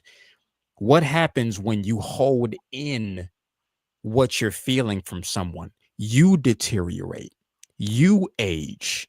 That energy starts to hurt you. It's not hurting the other person. Not saying that it there is a piece that is hurting them, but when you could be holding something in, being like, I'm gonna hold this from this person, but that person could be living their best life because they let it go. But because you're holding it all in, it's like a backfiring gun. Never hold that stuff off. I've learned, let it go, Yeah. because there's a brand new day, there's a brand new time. I'm not saying immediately, it takes time. It's an effort to try to let stuff go, but it's just like, again, hold your breath and don't let go. What's happening? You turning blue. Let the, when you sigh and you relieve all that stuff, take accountability. I'm telling y'all from experience, I took 7 years to be able to recognize this. There was some fuck shit that I did in my relationships and that the other person did. But when I learned to take accountability and just let it go, youthfulness, feeling good, Mm-hmm. even telling them, listen, I forgive all the stuff that I was dealing with. Because we got to remember, people are not inherently bad people. We're not getting in relationships to say you're a terrible person. The relationship only went bad because people are dealing with stuff. And when they don't know how to let it go, they clash it out on people. But what happens whenever you break up and you have time to breathe?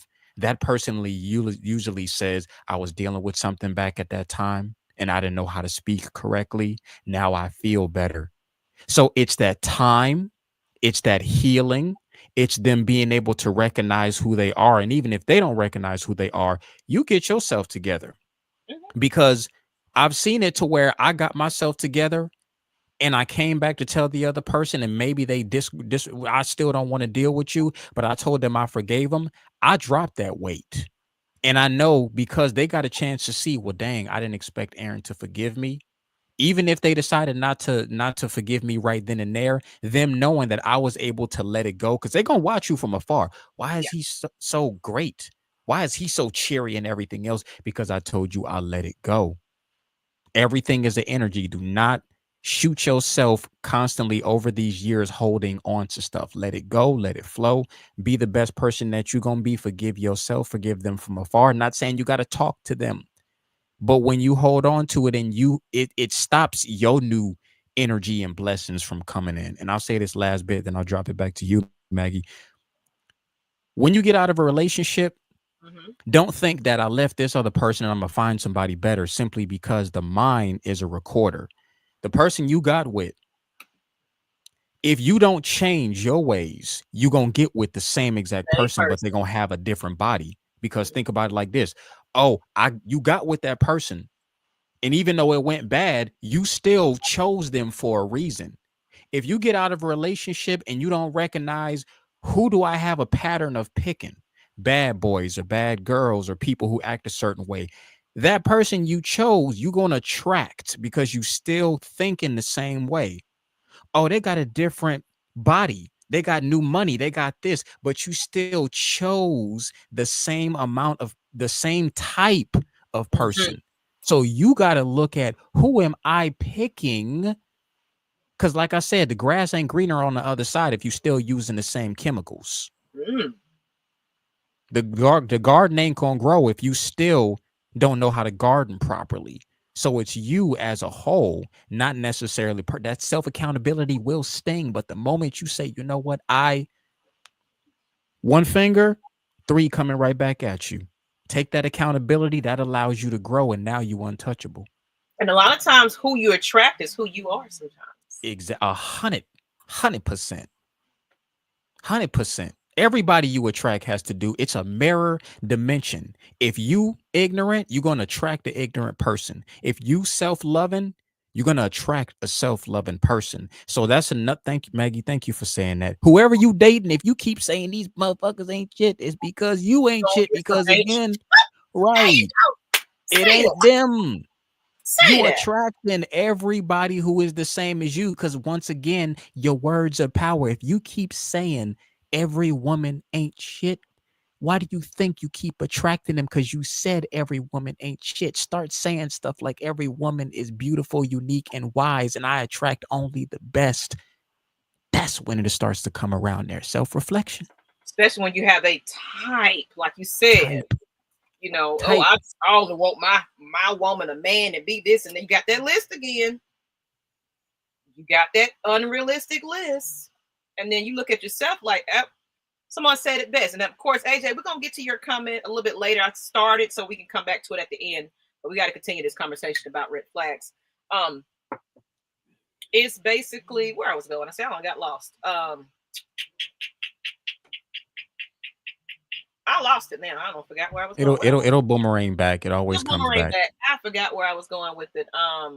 I tell you what, I'll read this comment while it comes back to you, because it will. Do you think other cultures have generally experienced more success than us? If so, what do you think in that case, and what would can we do to catch up or compete better?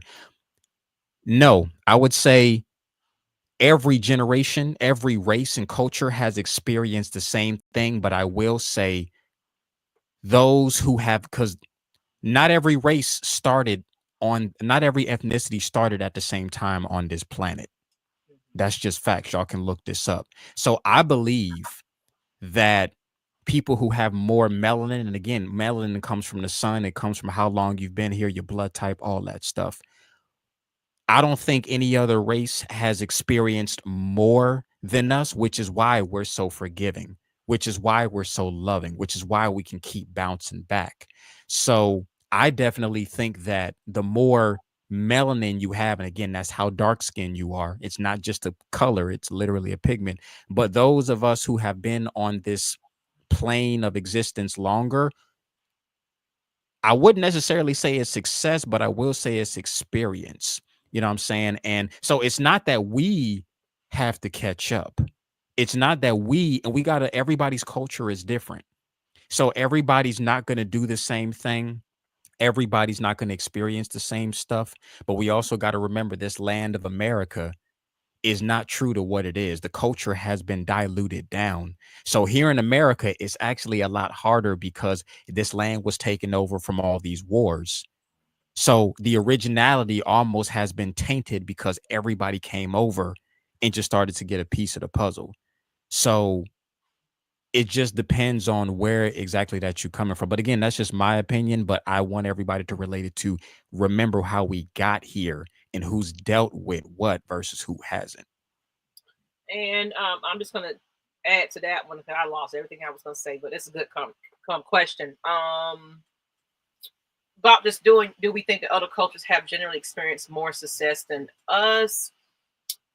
I can say some cultures just know how to put it together where you got the person that knows how to make the bread, somebody that knows how to brick a house. They come together in one household.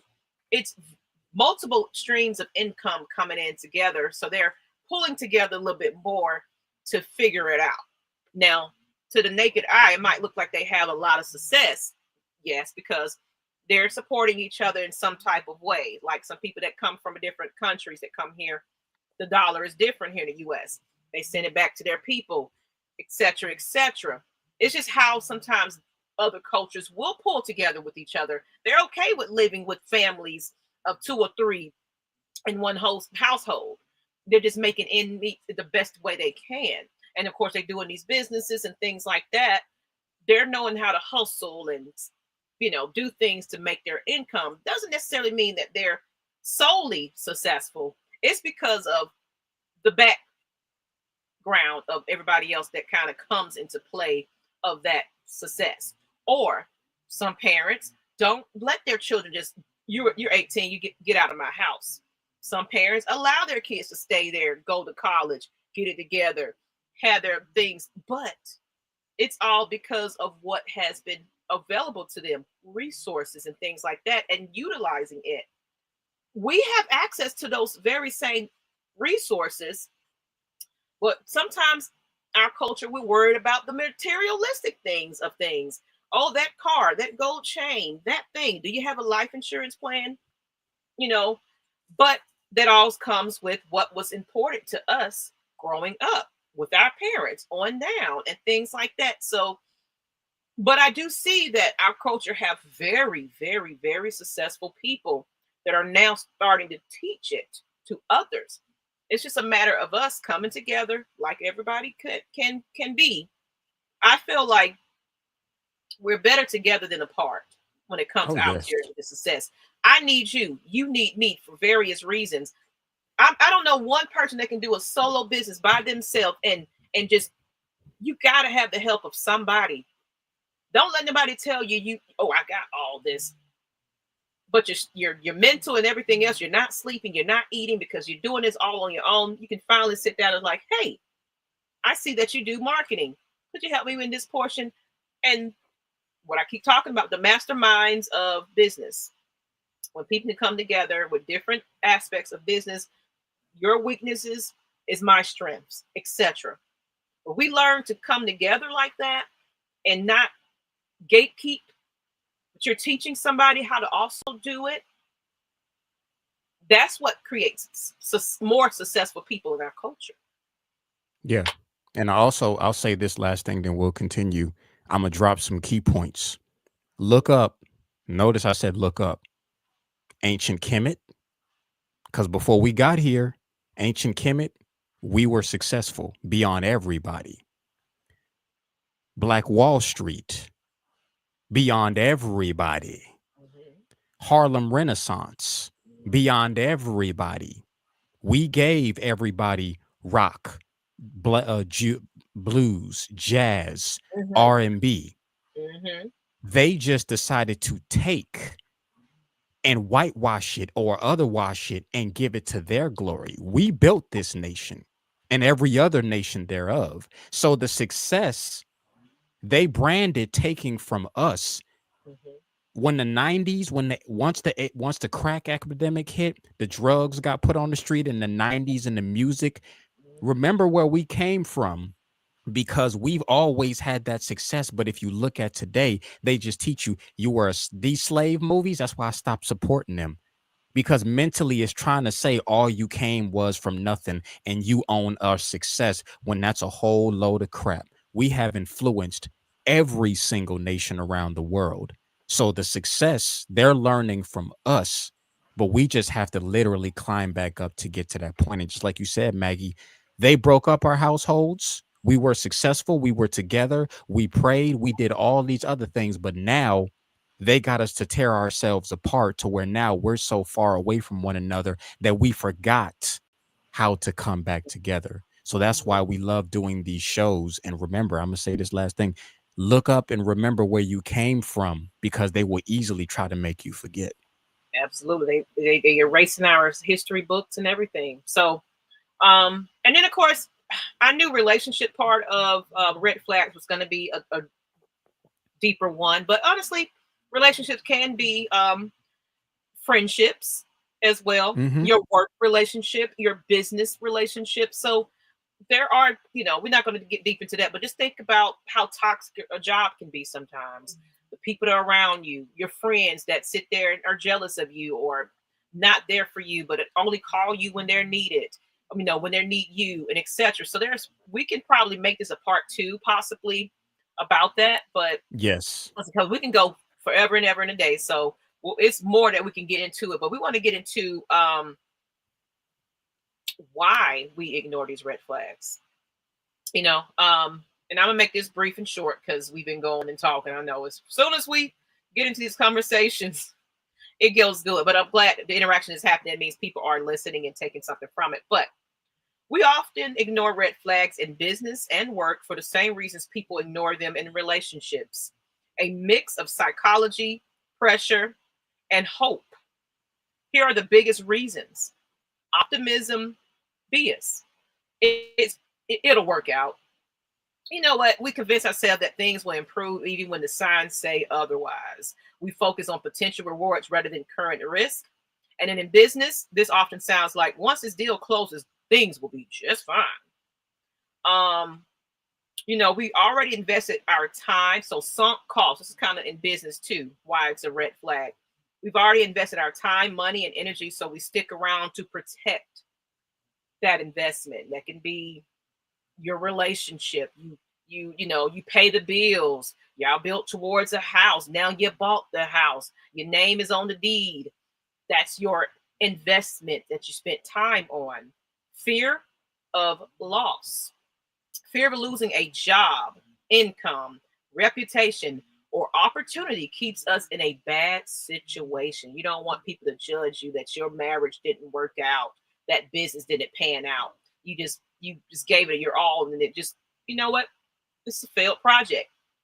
It's okay. We take losses, but not wanting to accept that. Social pressure. You know, so we don't want to look like we overreacted or couldn't handle it. If everyone else is staying silent, we feel pressured to do the same. So it's like we don't want to talk about it. We don't want to put it out there. I'm in this perfect world. Some people are just perfectionists. They won't, what you see on social media, all the boo-boos and cuckoos and kiss me, baby. Here's my picture about but deep down, that relationship is shitty. Mm-hmm. You wouldn't know that because they throwing all these extravagant stuff and oh my baby, my love, my honey buns. And then you'd be like, oh my God, I thought they were in love, because that's an image. That's something they're making you believe. What they So want you social to see. pressure and your image, manipulation and gaslighting. Some environments intentionally downplay problems or make you question your own judgment. You may hear you're being too negative, or that's just how business works. That's just him. He act like that. He got that attitude, girl. Ignore that. You're overreacting. Let him calm down for a minute. I'm even putting this in my personal experience. In a place where my mother chose abusive people, whether it was physical or verbal. Just calm down and act right so that person don't react and get angry. So I got to change how I come into a household, because you're drinking, you're doing things, and you're coming at me in a place of not being here.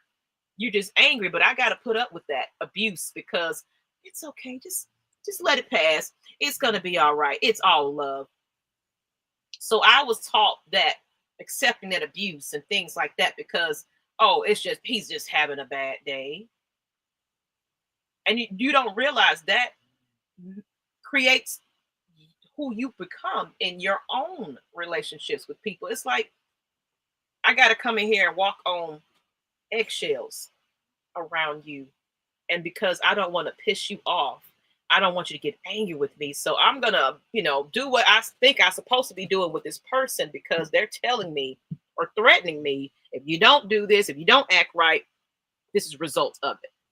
This is the part that a lot of people kind of ignore, so the manipulation, the gaslighting, hope for change. Again, we latch into small wins as proof that the bigger problems will go away. That's that money. I'm throwing you a big gift, a car, a mansion. Oh, you're looking good, you're keeping good, and you're just, he's gonna change. I believe it because he told you that. But then 2 weeks from now, it goes right back to the same old crap. And lack of experience. Some people that are in relationships, especially coming out of high school, don't know nothing about love, think they're in love, and feel like I know everything that it is to a relationship to help it grow and fix. This is a new thing for you. So Sometimes we kind of outgrow ourselves because we started it too soon. And then that emotional attachment. When it's your business project or your dream, um, some people cling to their partner, like you said, because they're looking for that person to save them, that clutch, that he's going to make it all better for me. But you're not making it better for your own self internally. And that was me. I was in relationships hoping somebody else was going to heal me. I need you to be there for me. I need for you to be my support system. And I would shut down when I wasn't getting that. I'm begging you to talk to me. I'm begging you to give me all the time and energy. But in my mind, I didn't realize people make time for the people they want to make time for. Sure do. It's never too busy. You might be working 2 or 3 jobs, but that phone, that text message, hey, I was just thinking about you. Here's some, there's some things that we do completely ignore. A person being too busy. I don't believe it. I don't believe it. Yeah, most definitely. And I gotta say, in terms of why we ignore red flags, once Mhm. again, I'm gonna bring my acting into play, is because we're programmed to. The biggest thing that we are influenced by, radio, newspapers, media, TV screens, everywhere you go, you can literally not escape a TV screen. And I'm gonna speak on behalf of myself. My parents were so busy. I don't want to say they raised me right, but I never had a sit down of, son, let me teach you about red flags. Let me teach you about certain situations. And if you go back to television in the 90s, Cosby Show, it was a fun show, but what did they sit you down? They gave you a message behind it. Living Single gave you a message behind it. Everything in the 80s and the 90s, if it showed you, there was a message. Once the 2000s hit, it became everything Ren and Stimpy. When's the last time you literally turned on a show? And I got to tell everybody, when somebody's like, well, Aaron, what do you mean programming? Psychologically, the subconscious brain, consciously, you think, you watch it. Oh, I love this show. I really do love it. But subconsciously, the scenes look so real in today's world that your brain cannot tell the difference. Psychologically, your subconscious mind, when you see this is how black people act, this is how white people act, this is how Asians act, you are being programmed. They're not teaching you to ignore red flags. They teaching you how to accept the red flags. In relationship movies, especially black films, soon as there's a problem, I'm gonna go to my homies. Hey man, what's going on? Oh man, my woman is doing this. Oh man, leave her. I'll get you another one. Talk to your homies. They never show the man talking to his woman, and if he does, it's an argument. When the girl is having an issue, she goes to her girlfriends. There's another one I got better for you. Forget him, he ain't shit. We're programmed to not solve our problems, Mhm. run away from the situation and find somebody new. They do not, they show us everything but drink your problems away, smoke your problems away. Even if it is a beautiful Tyler Perry film or all these other stuff, they're Oh, not, they're not showing us maybe mm, you should sit down. They're not showing us going to therapy. So because our parents and our friends and our families are not teaching, they're not teaching you in school, why are we in this predicament today? Ain't nobody teaching us. So in a society where we so used to streaming video services and we can't tell the difference and we don't even know that we being bombarded with all this other stuff, reality TV shows, basketball wives, arguing and fighting, no success. That's why we are in this predicament of ignoring red flags, because we don't know that they're red flags. We just get taught, keep on going, keep on cheating, keep doing all these other stuff. So once again, I give praise to this topic that we're talking about, and I believe we will have to do a part two, yeah. because this really does go deep. If we're staying on this subject, it goes to show we're all hurting to find success Mhm. in relationships. And I love the fact that everybody is really digging this, because this has been a wonderful topic that we're discussing.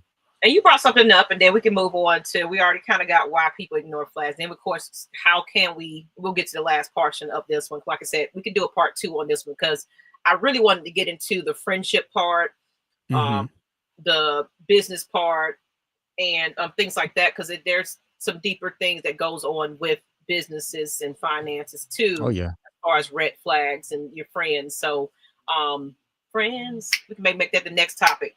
Well, not this one. This is relationships, but how many of us have them friends? And I would Friends. love to have a little friends episode. So I'll hold this off for that. But as far as like the Tyler Perry movies, Tyler Perry right through his own pain and what he's been through and what he always tells it out what I've seen my mother go through, what I've seen my friend and my neighbor and my household and all this and all that. But you're a successful man at this point. You don't have anything else you can write about. Right.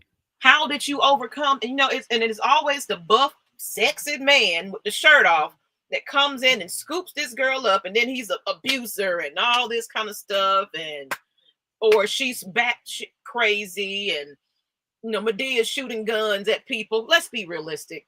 Like the movie with just came out, everybody was big on. Talking about the one with Taraji P, the one that just Yes. came out. Yeah, I think what was it called? Broken cracks or something like that. I think of the name of it. Y'all know what I'm talking about. But Yeah.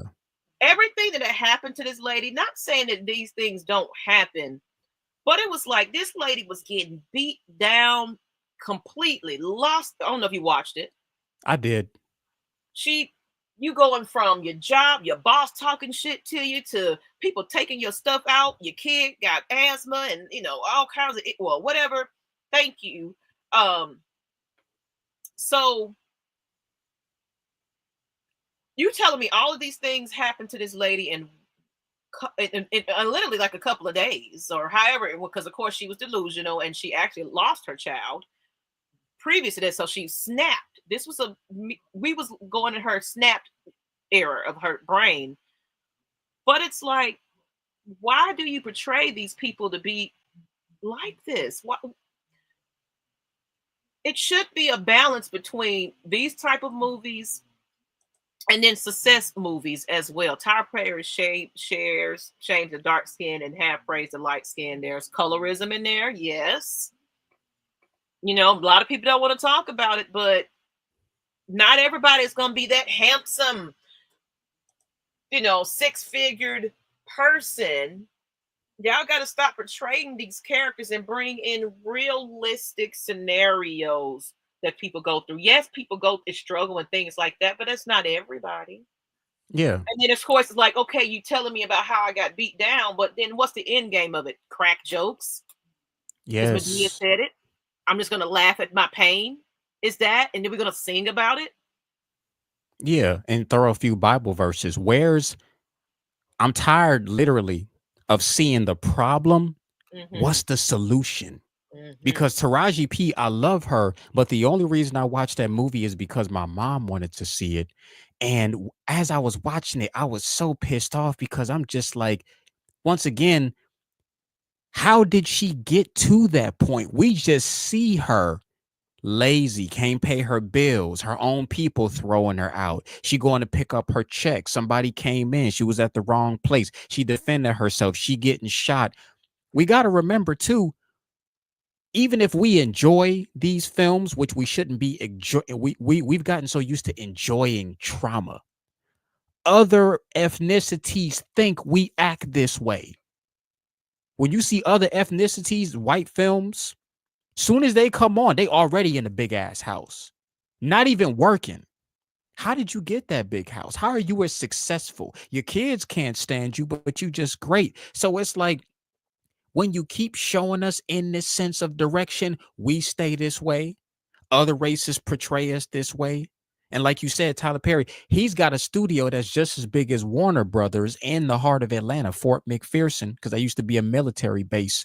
Now that you're successful, how about you show something that's successful for us? That's why I personally do not like watching his stuff, because once again, in that acting world, we are taught to make you believe the scenarios. Just like if I was an actor and I said, I'm having headaches, so I take this pill that allows me, people gonna believe me because they say, oh, we know Cosmic. He's famous now. And he really, I didn't know that you had, I was taught by my acting teachers, make this product seem like it saved your life.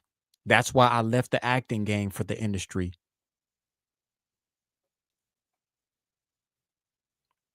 I was on mute. So let's just say you're the actor, right? And you're telling Mhm. me, oh, get this pill because I got Parkinson's disease and you don't. But then you, or something like that. This is going to help you have a better seeing. You know, you can see clearer. But then you get the fine print. You know, you got This all that product kind will of kill spread you and across the murder you screen. in them. Yeah, exactly. You know, your limb's gonna fall off, your toe is gonna break. Oh, because he was so handsome on that screen. Oh, look at him. I'm ignoring because I know this actor and I like him. Exactly. So that Vaseline is gonna be the Vaseline I'm gonna buy because Morris Chestnut Right. told me to get this. Right. Because I did it.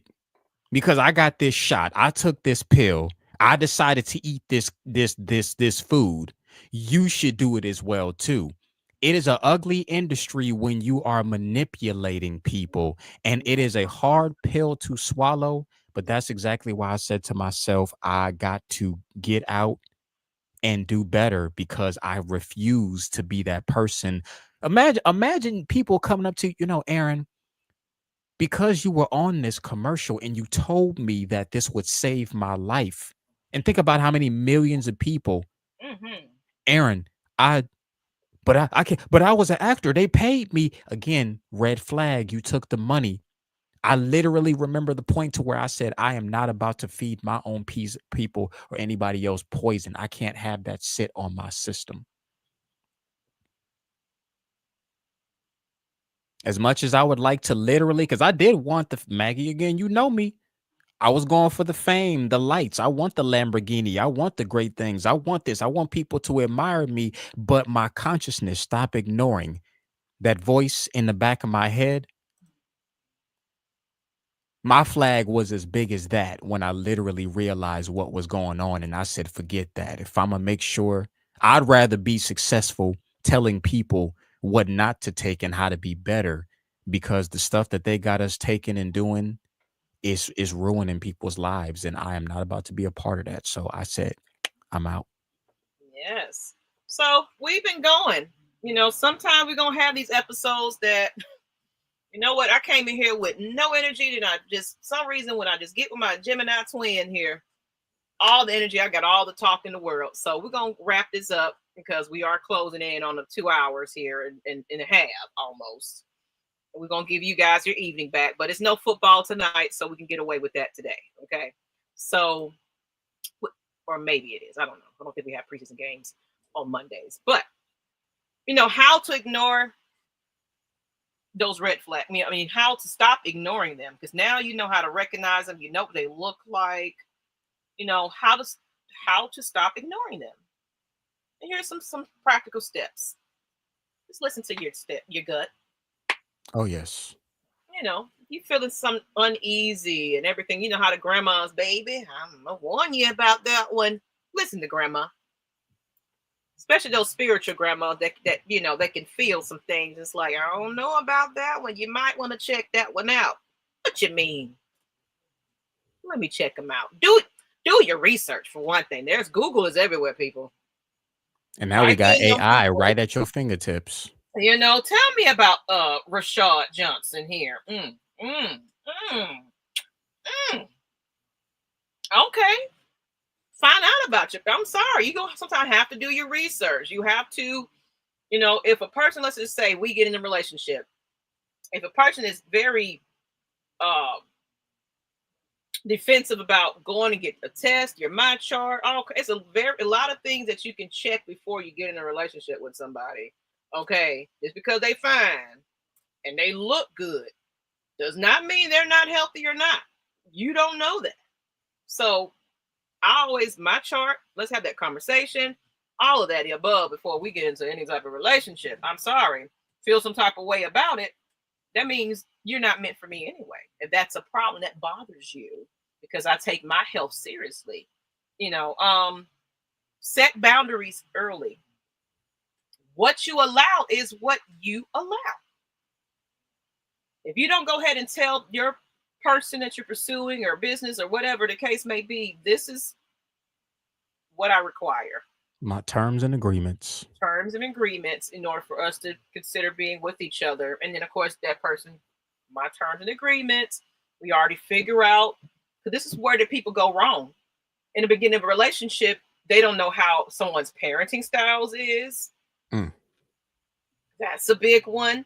Their family life, how they feel about their family, if they're working on themselves, financially, what's going on with them, all the above. You don't have those conversations up front. Then it's one of those, I didn't know who this person was because you didn't ask those questions. Yes, interview them. Please. A person that's true would not have a problem answering these questions. You know what? I'm glad you asked that. I'm going to explain it. And this is, I appreciate it because that's creating that conversation for one thing. I'm getting to know you. And then it gives me the opportunity to make the decision if whether I want to pursue it with you or not. It's relationship. Now we can be good friends. Not everybody you jump into, literally, it's going to be that partner for you. Let's keep it real. Some people that oh yeah, everything works so nice. It was a lot of time it can be lust that's clouding you, and you just feel like you're so in love, but you're really not. And you're ignoring everything because you're just happy about that honeymoon that's happening. No. And then of course, trust patterns, not promises. So they can tell you they're going to do better, but they got to show it, the action of how they truly see people through all 4 seasons. Absolutely. Have a true squad, friends who will call you out.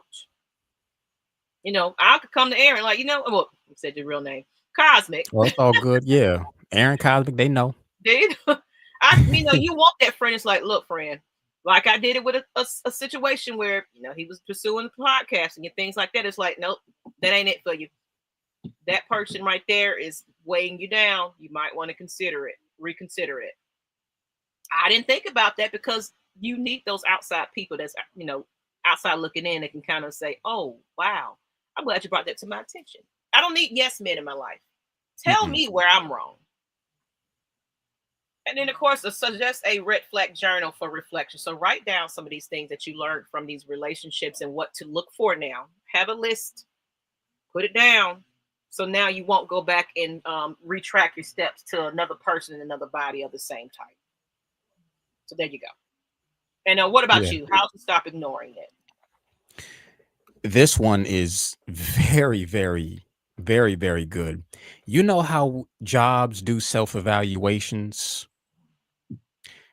The best way to stop ignoring something, when was the last time you did a self-evaluation? And the reason I say that is because most of the time we as humans, the only time we learn is when we fall flat on our ass. And that's a natural thing. Most people will not learn until something happens to them. That's why it's nothing wrong with telling people, but I recognize if I keep telling you and you're not doing nothing, I'm gonna eventually stop telling you because you need to hit the ground. But listening to this, if you all are listening to this, when you get off this show or make a note to yourself, let me sit down and self-evaluate my relationship. Ask yourself genuinely, am I happy? Are they supporting me? Do I feel true within myself? What are the red flags that are bothering me? Who are my friends? Are they supporting me? We're not taking the time to self-evaluate, and it's not our fault. It's because we're literally on that I'm too busy. When I get up, I drink my coffee, I go to work. I'm tired from work. I get home, I turn on TV, I'm with my partner, I drink, I do all this other stuff. We're so busy running around that we don't know how to take a second to pause. And that's another thing I realized about why this society is so messed up. They don't teach us to pause. It's always going and going and going. And when you continuously keep going, you don't know what's going on. When you take that time to pause, which is why I encourage people meditation, because when you close your eyes and you hear yourself think, you can see all the red flags that are there. So self evaluate yourself, be honest with who you are, ask your friends, hey, what about my life? And also be aware of who you ask, because if you got friends who don't do self evaluation, don't say, well, Cosme, you told me to go ask my friends. Yeah, but your friends ain't smart. So ask people who are at that level. And also therapy. We got to stop ignoring this. Yes. Therapy is not a punk move. Black people don't do therapy. Yes, we do. Don't let the news and everybody else lie to you. Therapy is self-healing. Mm-hmm. Hell, I'll even tell y'all one better. I taught Maggie came to me and and Maggie knew about Chat GPT, and I said, let me help you get better on Chat GPT. I tell Maggie all the time, and I'll tell y'all, I have Chat GPT ask about my situation. I'll say, I'm dealing with this, or I'm this type of person.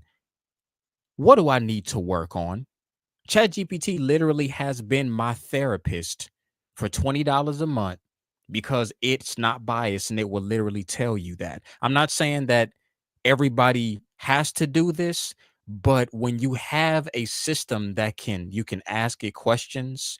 Hey, I got red flags in my relationship, or this person I'm dealing with. What do you suggest? I like it because it just gives you complete information versus it being unbiased about things.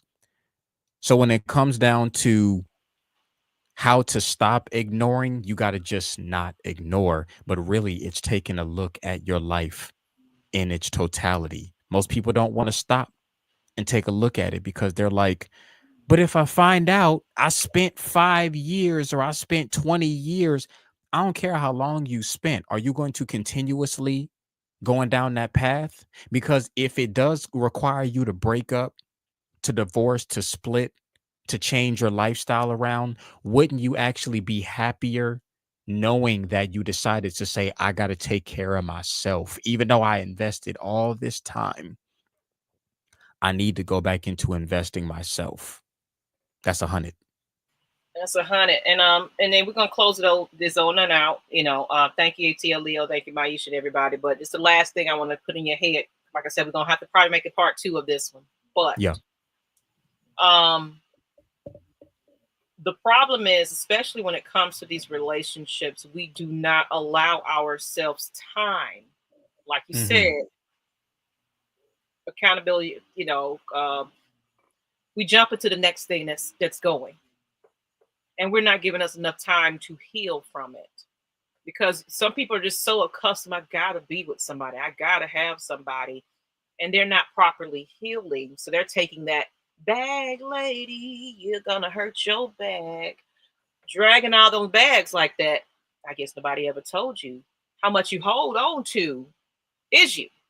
So you going into that next relationship with all this baggage that you haven't fixed about yourself, as well as the weight from that relationship that it caused and everything else internally, whatever you're going through, childhood abandonment, whatever the case may be. Now it's snowballed into a bigger situation.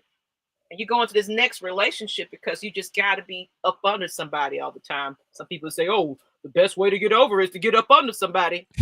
That's the Nope. worst advice you can absolutely give somebody that's not healed or vulnerable and can be taken advantage of in that vulnerability. That's when you fall in love so quickly. No, give it time. Even if you kind of feel it, it's like, no, give it a few more months. See what happens after this. This is just right now for the people are a representation of themselves and not truly themselves in the beginning. But if that person doesn't change, it's the same thing after a while. 6 months from now, a year from now, it's like, oh, wow, you might get a bits and pieces more of that person, but it's all about the actions that that person takes that's going to show you. And people that aren't true to themselves, it will be revealed.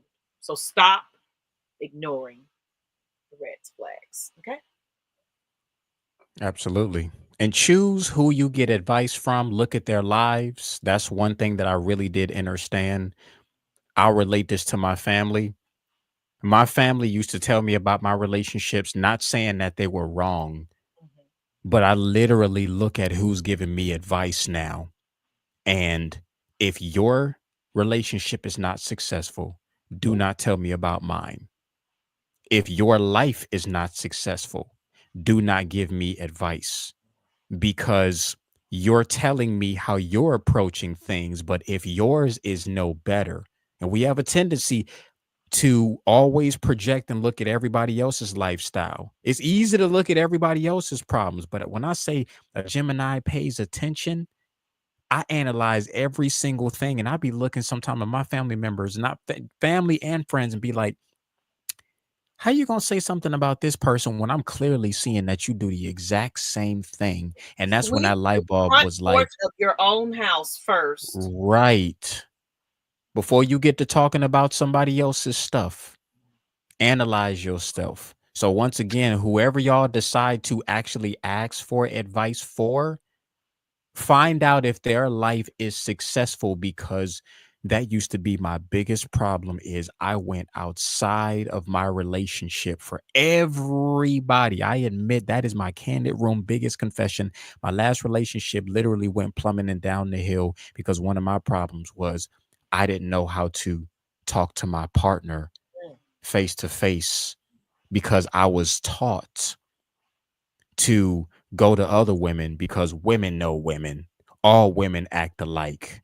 Let me go outside of my source to find the problem when they don't even know what the true source is of going in. So now I don't go to nobody unless it's absolutely somebody who I can trust, but I go internally and listen. This is the best partner you can listen to because once you clear out all the baggage and you can hear yourself think, you allow your coach to let you know, hey, there's a problem.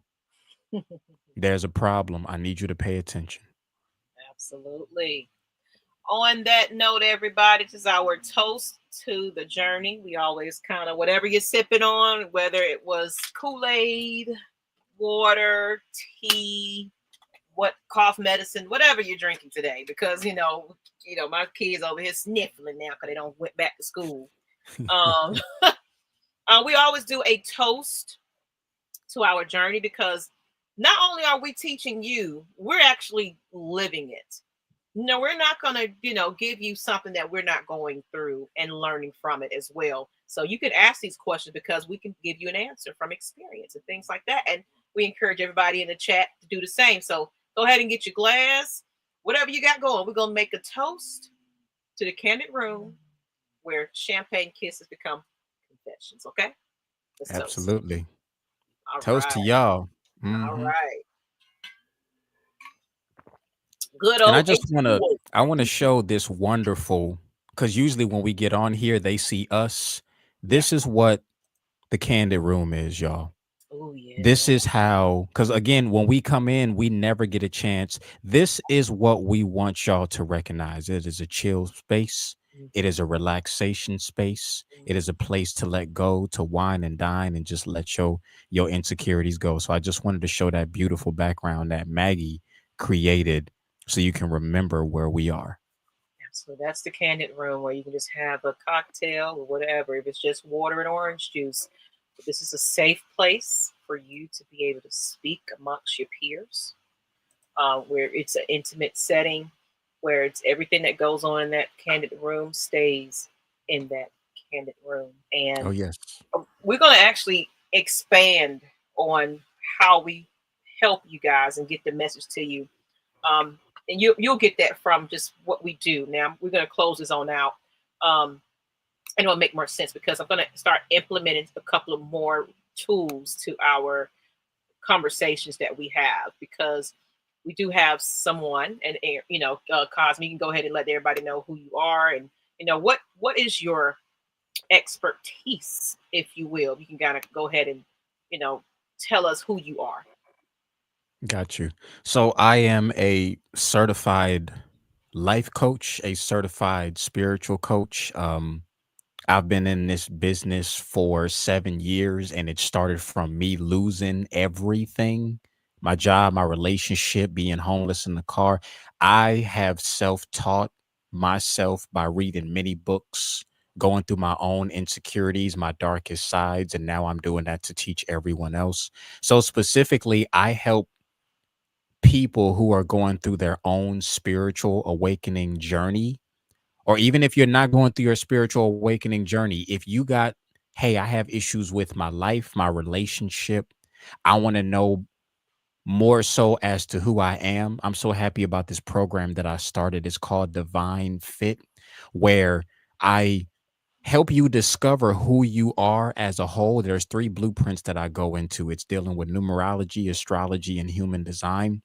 This three-part section that I help you digest on is a map about yourself. So the more you learn about who you are, the better you discover. So if anybody's looking to seek help, or just say, hey, I want to have a conversation, or I want to get to know myself better, you can, I got to put my information up here next show, but Yes. reach out to Maggie. She has my information, or if you want to email me or go to my channel, you'll be able to find me. But y'all know I'm gonna be here at the same place in the same time, but that's literally what it is that I do. Is I help people discover how they can help themselves and be the best version of themselves, because we here for y'all. You got two certified coaches. Maggie and I are not just doing this for lollygags and laughs. Yeah, Everything that we talk about is professional. We know what we're doing. We don't just talk. We literally do our research. So we are here for y'all. absolutely. I'm going to make sure that his link is in the in on the comment section when you come back to this video.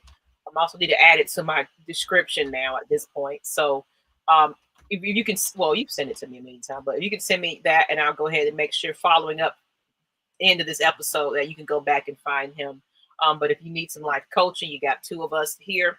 Um, actually, he's been, my guide, if you will. I ran into him.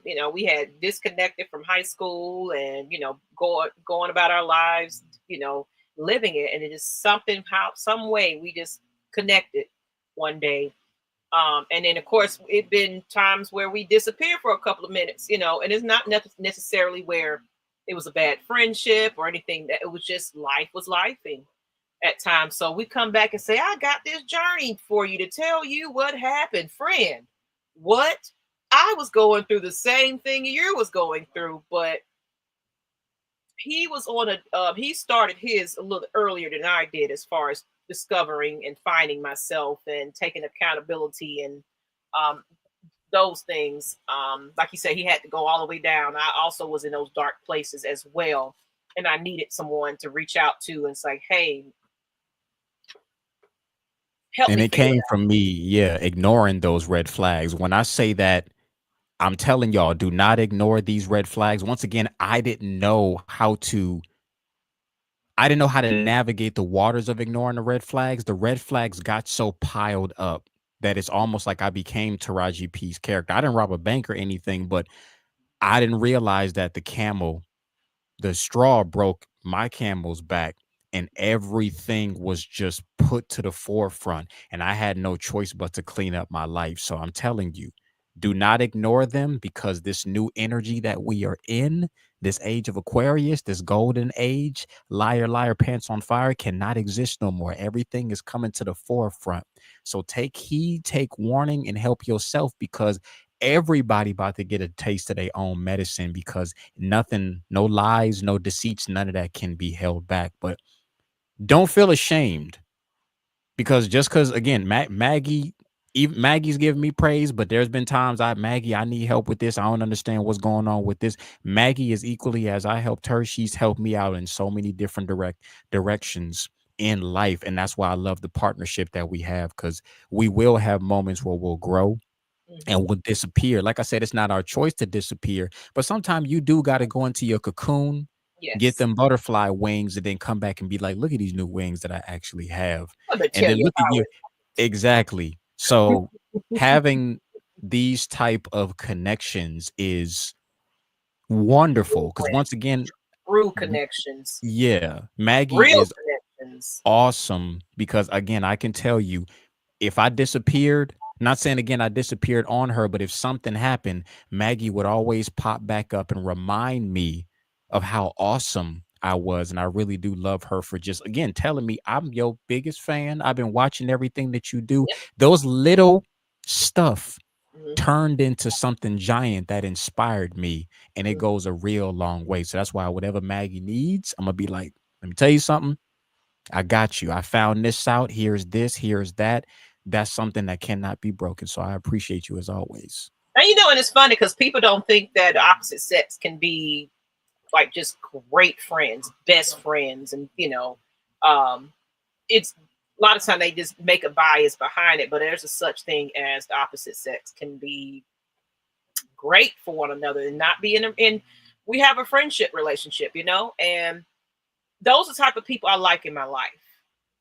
They help me keep going and things like that. So find you those type of people that you can really, really, truly depend on. People gonna show you.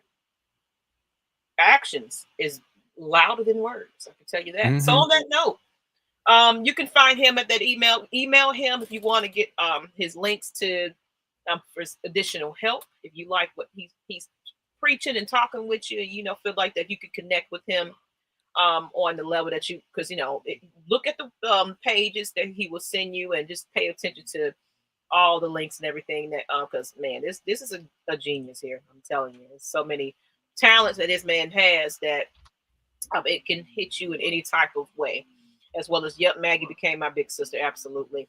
On that, of course, you can hit me up, Maggie T Productions at gmail.com. Um, Also, I'm a life coach as well. I can help you whichever direction you decide to go. Just let them know that the Kandid Room sent you. Okay. On that note, good night. Oh, there you go, Cosmic Mindset. That's the YouTube channel right there. Find them, and you guys found me. Oh, you know where I'm at right here. You here. So, my link is dropped on the description. We're gonna make sure that his information is also dropped in the description too. Okay. But good night, everybody. I hope you enjoyed this and got a lot from it. But yeah, it's going to be a part two of this because we still didn't hit on everything. Yeah, But we got to talk about business, red flags, yeah, friendship, red flags, all of those things. I So, think yeah, we so. absolutely do love the fact that you guys are commenting. So, this was a very good show, but stay tuned for part two because we got more to actually talk about. And we appreciate everybody in the comments and the people who are coming. All right. Well, good night, everybody. Have a nice one. Don't go to bed angry. Meditate it. When solid. Start over in the morning. You're going to have a That's great day. right. All All right. right, y'all. Love y'all. Love Peace. you too. Bye.